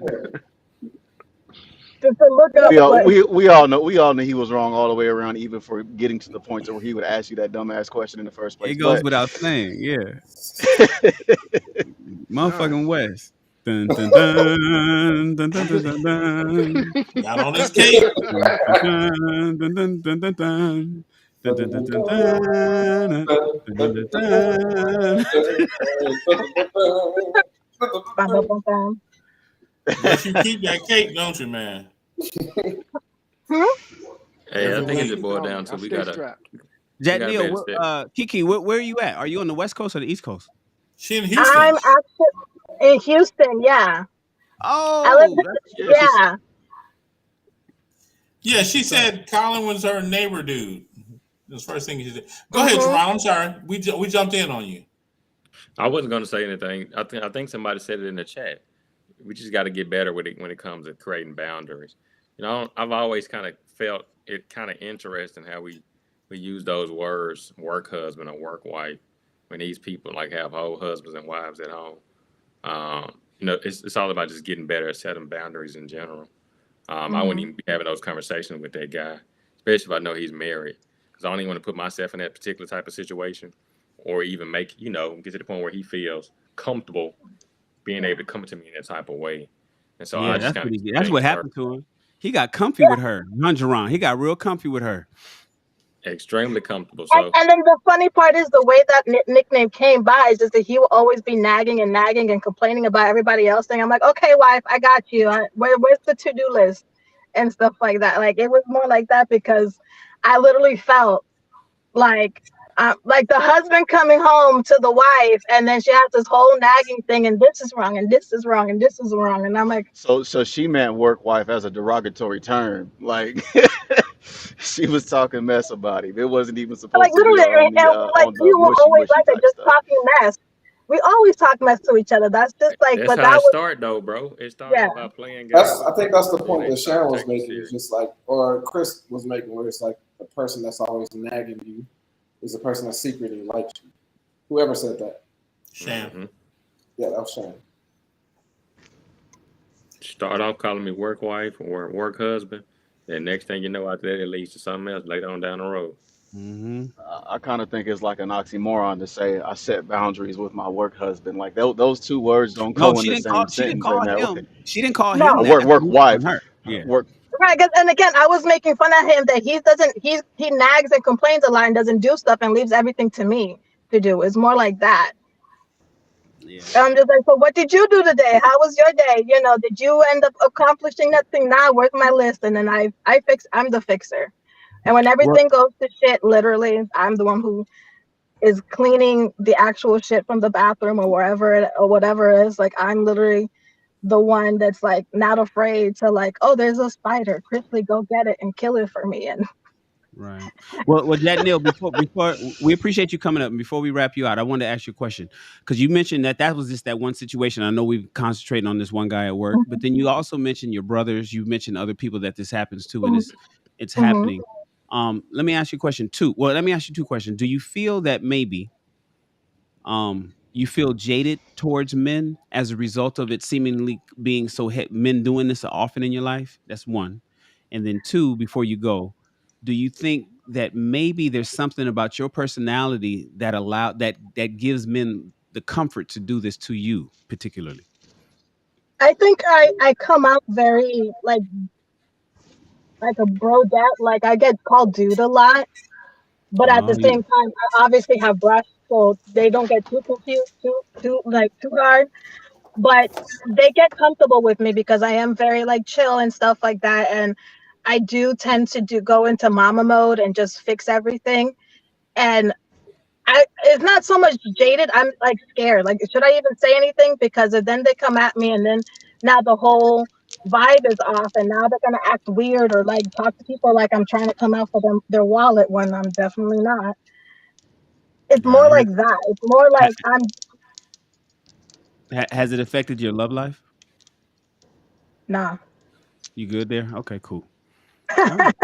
As long as you good there. Yeah, Nah, she said that like she good there. She like, no, I'm She good. said, right. Like, I don't. I got this shit on lock. Yeah, I got that shit on lock. We see you It's pimping. H-Town, baby. Right. Nah. I date plenty. I'm not in a relationship like that. I just, I'm Yeah, we know I'm you're taking not. things cool. I've been in too many You like big pimping. serious relationships. I'm just having fun. I'm going out. I'm That's right. All right. chilling. Chris? Big pimping, staying I'm cheese. with it. Well, Kiki, we want to thank you for coming to Ask a Black Man Anything. You are welcome to stay for the next portion, but it will pretty much just be us answering some questions that were emailed to us. So the first question, and let me say this, if you ever have a question that you want to have us answer during the segment, what you want to do is you want to click the link right here at the top, question or not click the link, but type in your email, questions at aabma.live, and email us your question, and we'll answer it just like we're about to answer these two questions that were asked of us. So first question is from Isaiah B. He asked, why do mental health is often stigmatized in the Black community?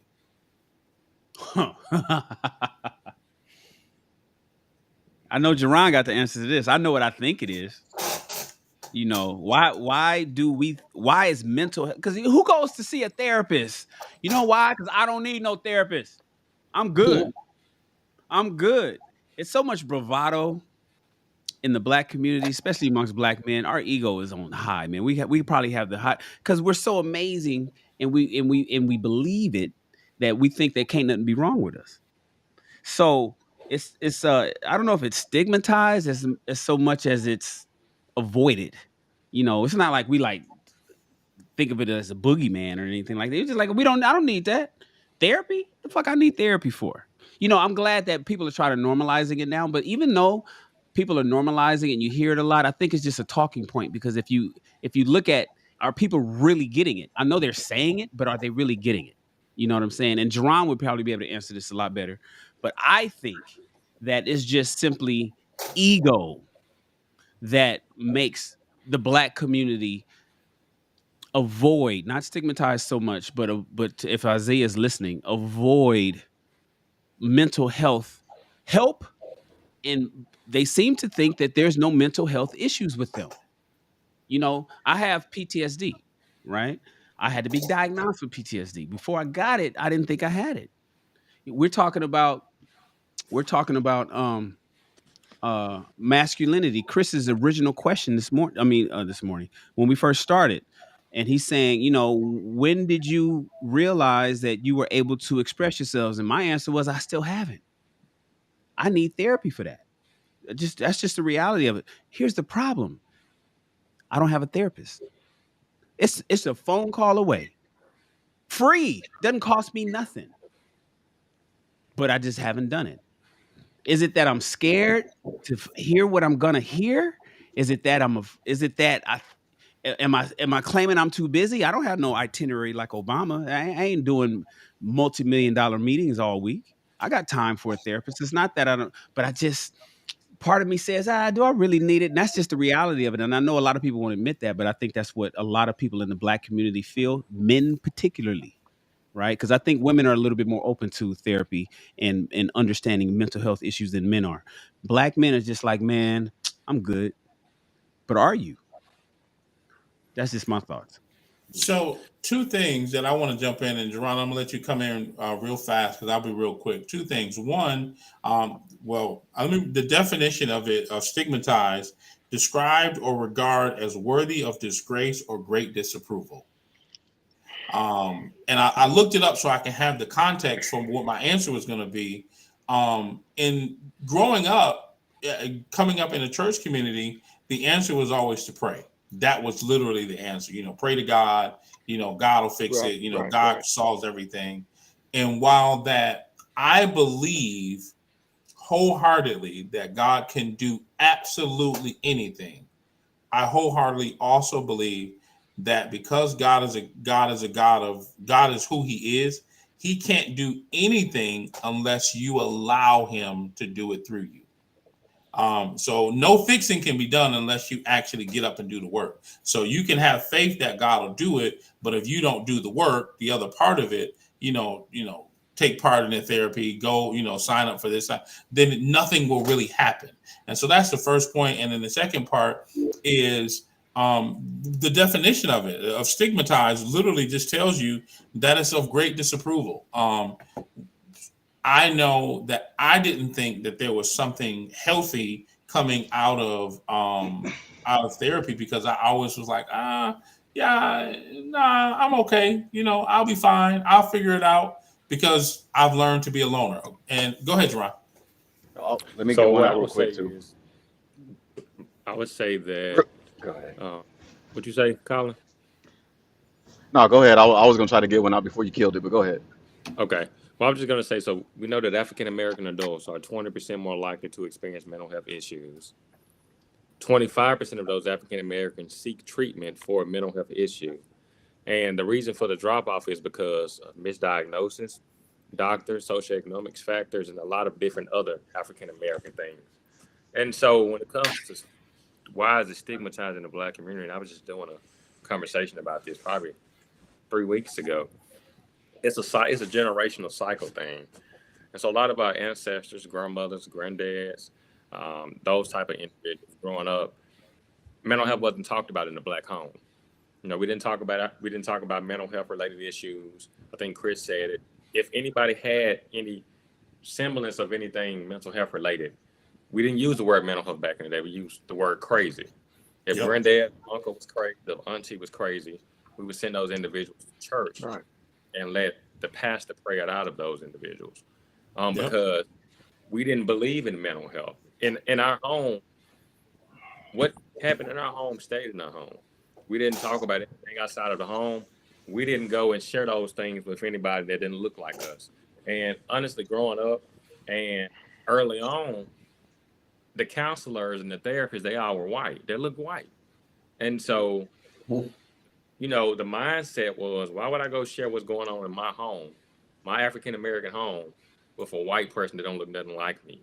And so I'd rather just keep those things inside. And so, you know, we've come a long way in trying to destigmatize mental health, because it's talked about a whole lot more now. You have athletes talking about it, influencers are talking about mental health, and so now it's cool. But once upon a time, nobody wanted to know that somebody had a mental health related issue, or I had depression, or I suffer from anxiety, things like that, because knowing those particular things, it will make that person seem as if they're weak. And nobody wants to be seen as if they're weak. And if another reason why people just don't seek this treatment is because, think about it. Um, we know in the medical field, especially African American women, they're dying at alarming rates. Pregnant women dying at alarming rates when it comes to not being able to receive the medical care that they need. And a lot of times, not just on a medical level, but on a mental health level, our particular people, they're being misdiagnosed at alarming rates, or people don't want to work with our African American men or women because they looked at as being aggressive instead of having a mental health related issue. A lot of times people can't separate the two from, this person has a mental health issue and this person. They put it all together. And so why would I go seek help from somebody that doesn't look like me, that doesn't understand what I'm going through, that doesn't understand the struggle that I've gone through? I'm just going to keep it all inside. I'll talk to my mom about it. I'll talk to my grandma about it. But other than that, I'm not going to go talk to anybody about it. But as you see nowadays, there are more and more African Americans that are getting degrees in psychology, social work, counseling, things like that. And so now these individuals have somebody to go and talk to. So now we continue to educate the community about seeking mental health treatment. Then it goes a long way and letting people know that it's okay to be able to talk about these things. Because if we don't talk about these things continue to affect our generations. They affect our relationships. Then our kids grow up, they don't know how to express themselves. They're dealing with mental health related issues. So the best way to get it out there in the opening is to talk about it. And the more African Americans we have talking about it, the more people we have in the field will go a long way in continuing to stigmatize mental health. So that's pretty much my reason why I think we don't talk about it enough, and why it's stigmatized, because growing up, we didn't talk about those things in the African American household. But now we're doing a whole lot better job at talking about those things. A word. Robert, did you write your point down or did you forget it? No, I didn't forget. It's everything Yes. that Duran just said. It's everything that everybody said, right? The other two things is Duran kind of touched on it with with accessibility. We have more black therapists that are accessible now, but still, a therapy session, if you don't have insurance or the therapist you choose doesn't take insurance, you paying $150 to sit and talk to somebody for a clinical hour, which is 45 minutes versus an hour. You're not going to get everything out within a few sessions. It's going to take a minute to go through that process. A lot of people in our community, if you look up what our average income is it's not part of our budget that's doable. The other thing is, I feel like the stigma, to me, it's been in my experience that the stigma doesn't necessarily come from other people. It's not like people are talking down on therapy.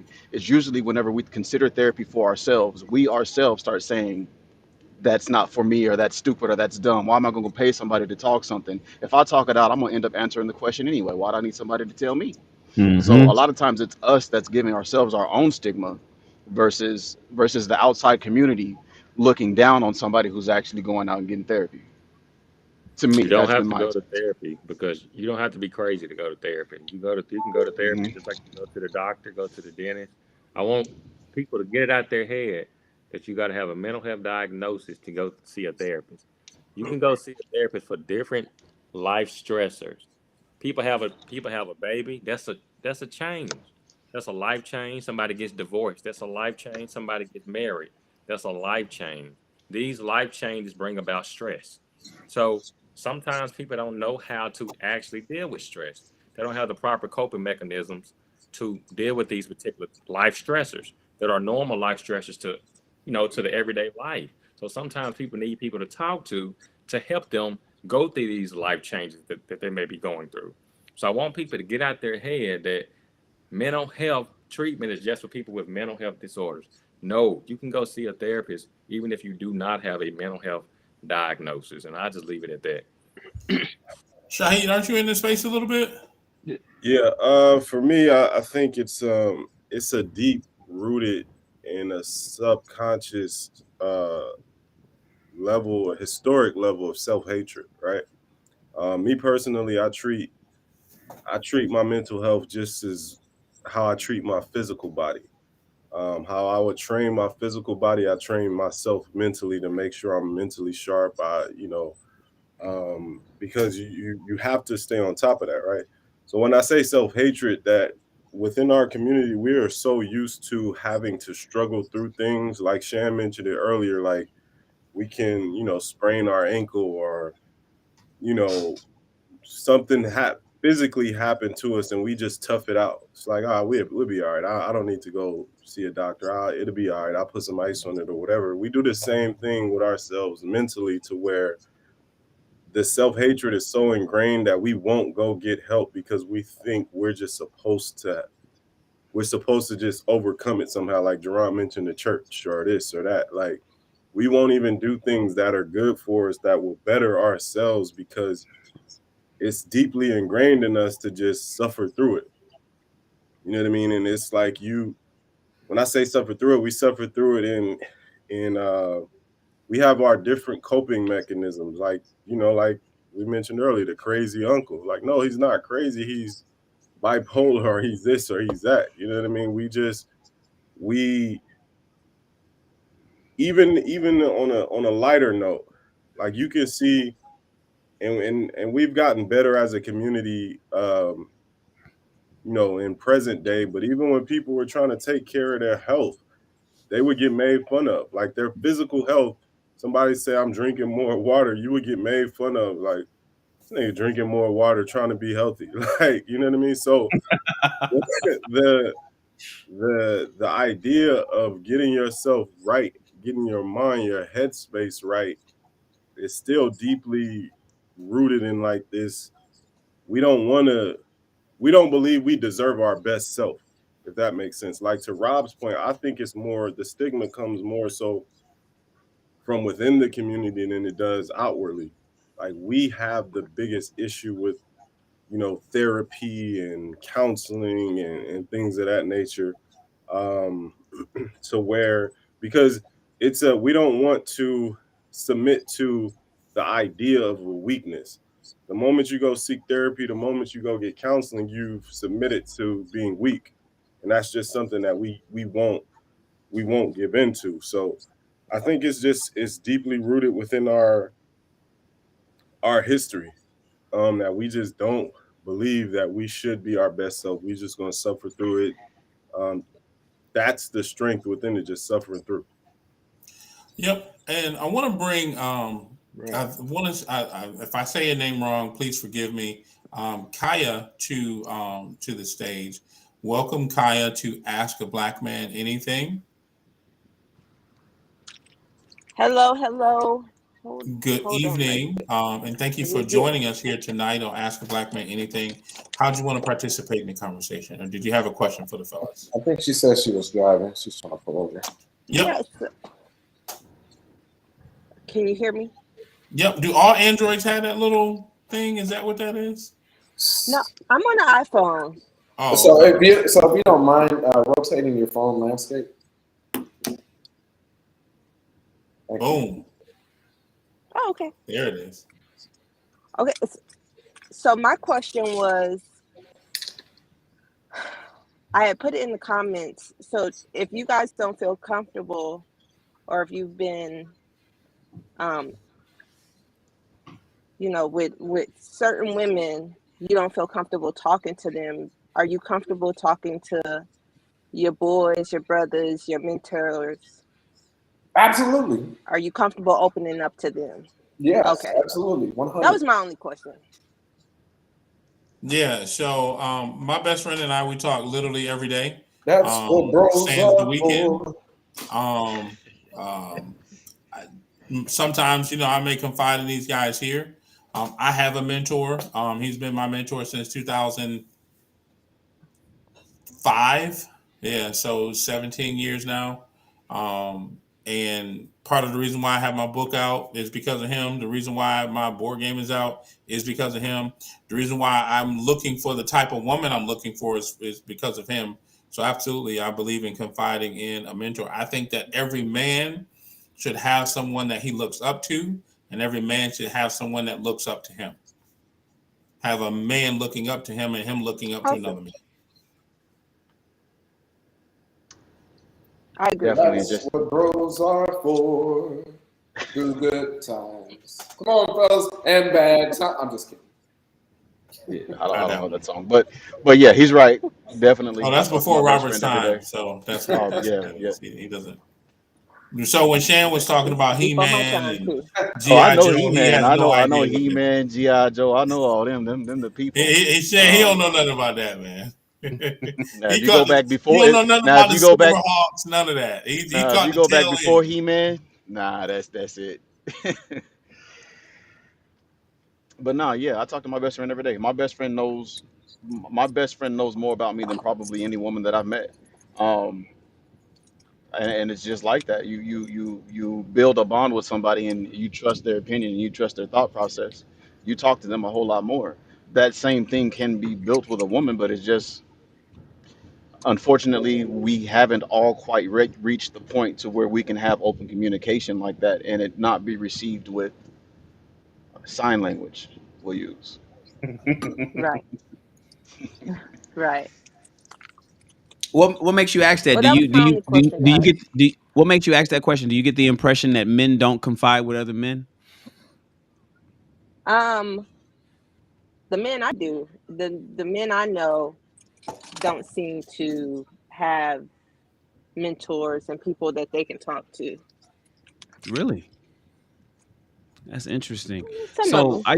I used to in college 20 years ago, 20 plus years ago, I used to tease women. I'd be like, you know what? Why do y'all change friends every 6 months? It seems like, and this is an observation I used to have. I used to notice that women would always change their girls. They change their clique. The girls that they would vacate with would always be different. The ones they party with would change every semester. This is back when I was in college. And then the guys had the day ones. Like the whole term day one usually came from like the guy, like, man, I've been rocking with my dude since eighth grade. And then you ask a girl, have you been rocking with your girl since eighth grade? And it's like, shh, I ain't seen none of them, none of the women, girls from my eighth grade. But I got my friend now. We just met, like 6 months ago or something like that. So I think it's unfortunate the guys that you kind of know that don't have that kind of camaraderie, as we call it, that battle buddy. But I think by and large, men, we don't tend to like to swap out too many homies.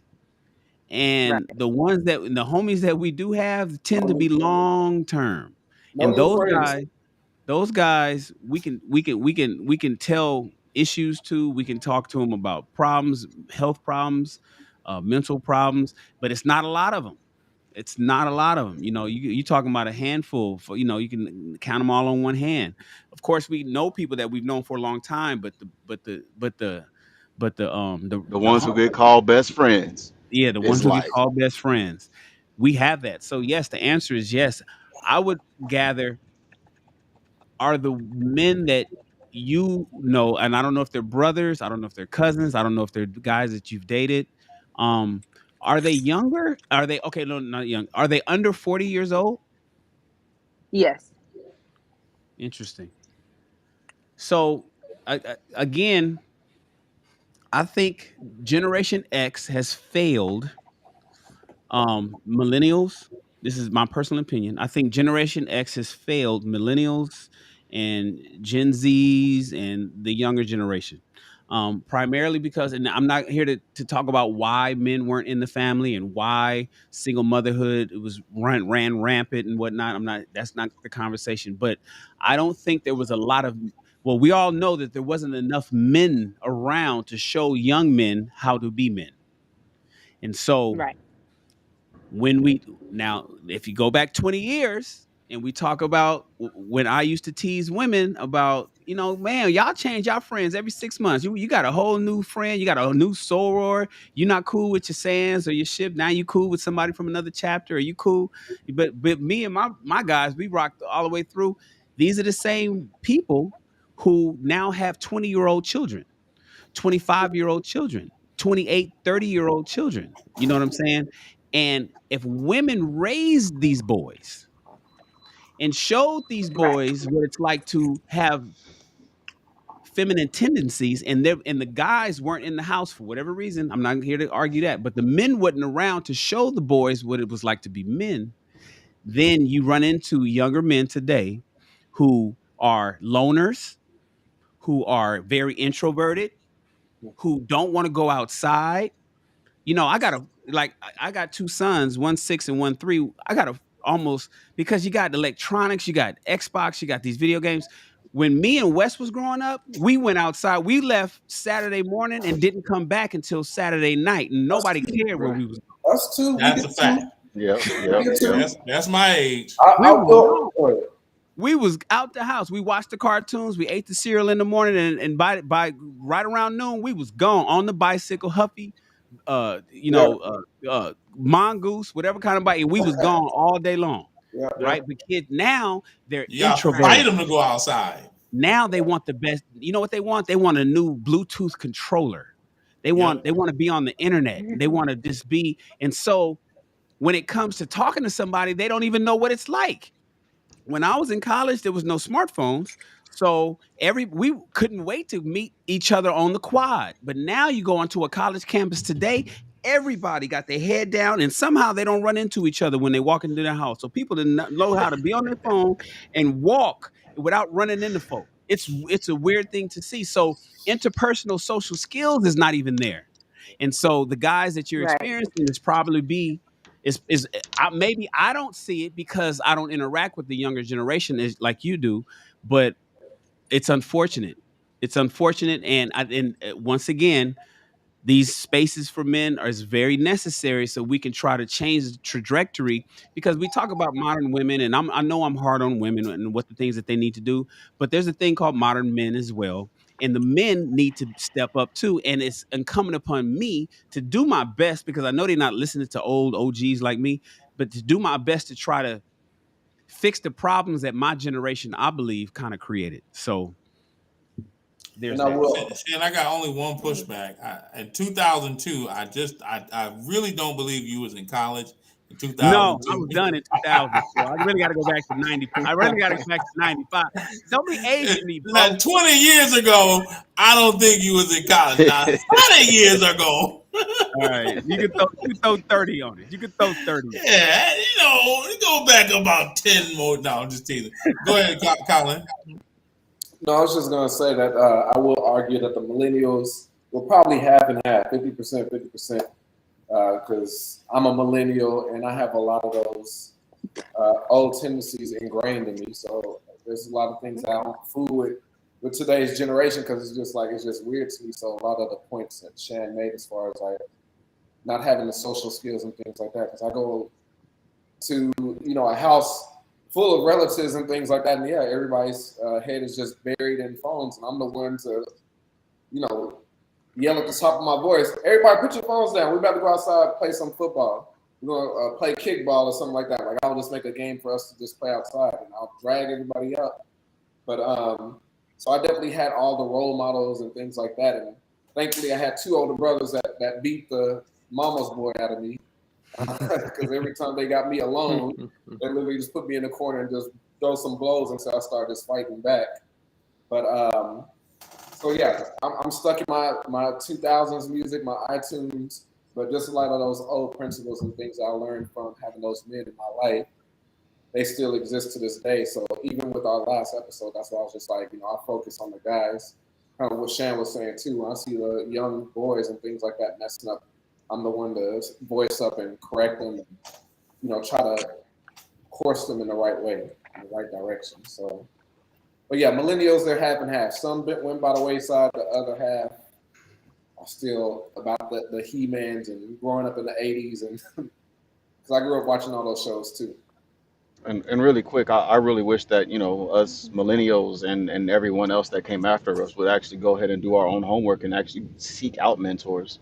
I know that that was something that I had to do. My first mentors were not people that I knew. It was people like Les Brown and Tony Robbins and people that you find on the internet, TD Jakes and so forth, Farrakhan.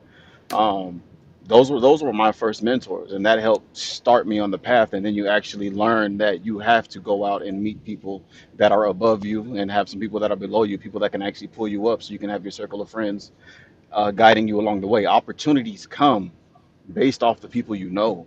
Like, so many blessings come just because you know the right people or you put yourself in the right environment. And I wish that we actually did the homework to actually go out and find our mentors and befriend them. I am one of the people that I look to as a mentor. I actually hired him as a therapist because I want that guidance from that person, and I'll go ahead and pay for it. I'll support your business. Right. So Perfect. Kaya, we want to thank you for joining Ask a Black Man Beautiful. Anything tonight. Um, Robert, you had the last say, man. Tell us where we can find you on social media. I Let's think do our Wes was outro. about to say something. I think Wes was about to say something. Oh, Wes, you want to? Oh no, I wasn't. We saved the last 10 seconds No, I for wasn't Wes, going to so say something. you up, Wes? Go ahead and tell the people where I they didn't say can much find you. tonight. No, really quick though, I didn't say much tonight, but on the mental health piece though, I just wanted to, as I was listening to everyone, it is something that's really important to me. I grew up with it in my immediate family.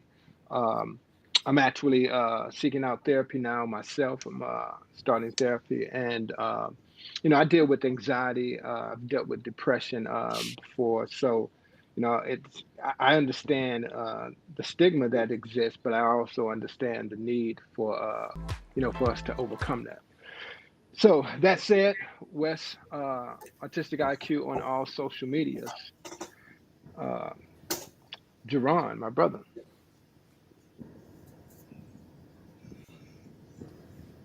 And I just say, hey, I've enjoyed the show as always. Good show, man. Second week in a row, good show. Hope somebody learned something valuable today. Hope somebody learned something that they can actually take today and actually use and share with somebody else. As always, man, you all have a great weekend. Y'all be safe and love on yourself this weekend. I'm gonna pass it on to Robert. Robert Longmire, you can find me Love on yourself. Longmire44 on all social media platforms. Definitely go ahead and hit the like, subscribe, and share this video with your folks. They can still watch the rebroadcast. It doesn't have to be live for them. Go ahead and do that for us. I'm gonna go ahead and pass it to Mr. Shaheed. Good show tonight, fellas. Appreciate everybody in attendance. Appreciate the Queens for joining us on stage. It's your favorite Black Cowboy signing out. See y'all next week.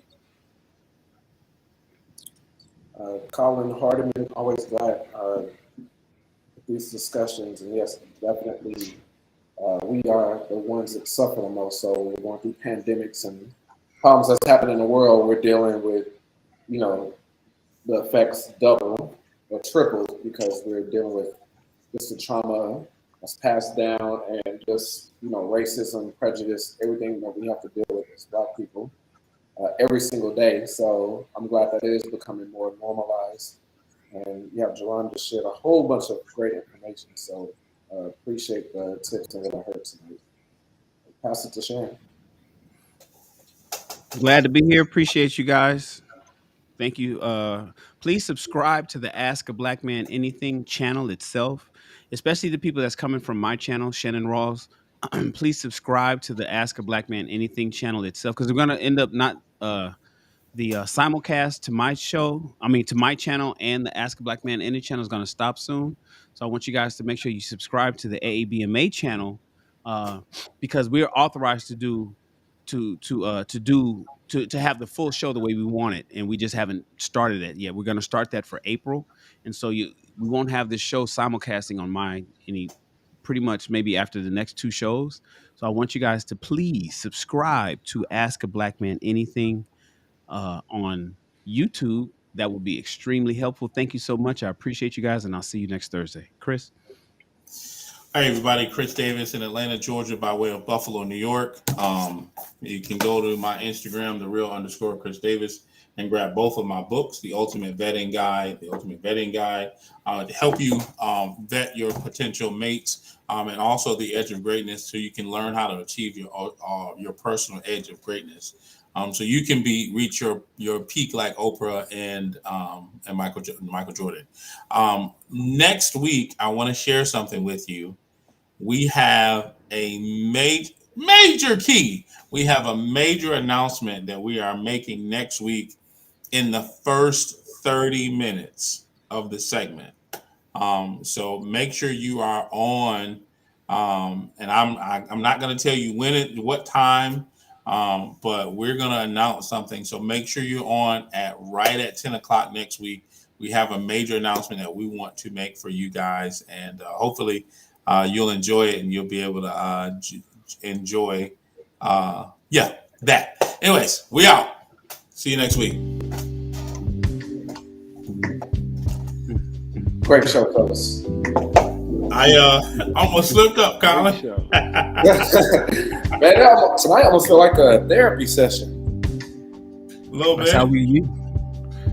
That's how we get down sometimes. Sometimes we'll talk shit. Other times we'll help shit. Right? Right. Gotta have balance. Gotta have balance.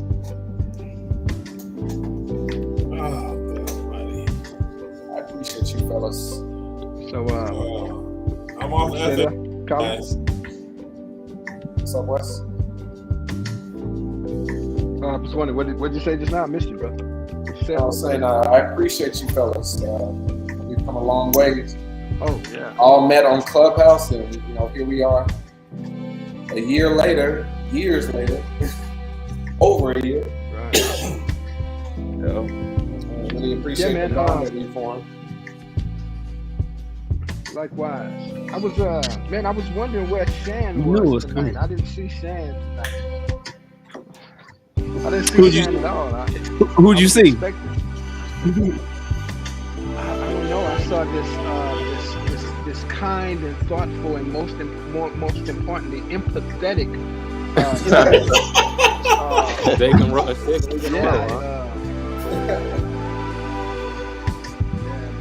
We should send Shan some flowers and let him know that we're praying for his return, his strength.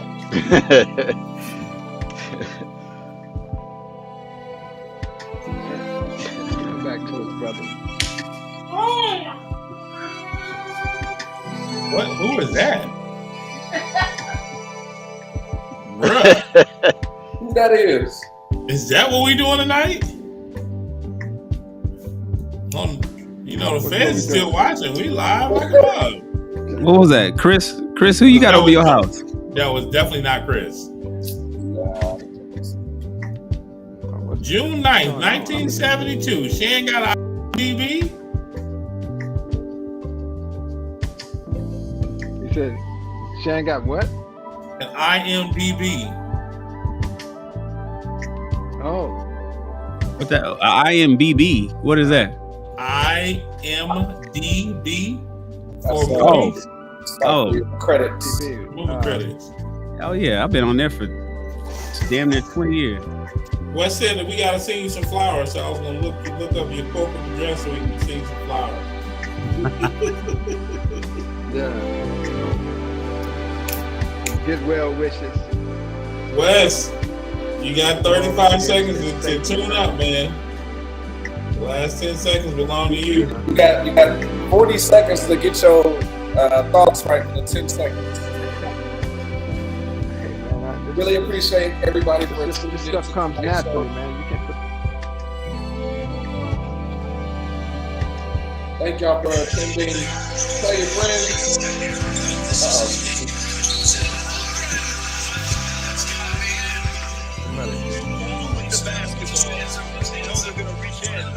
On you, Wes.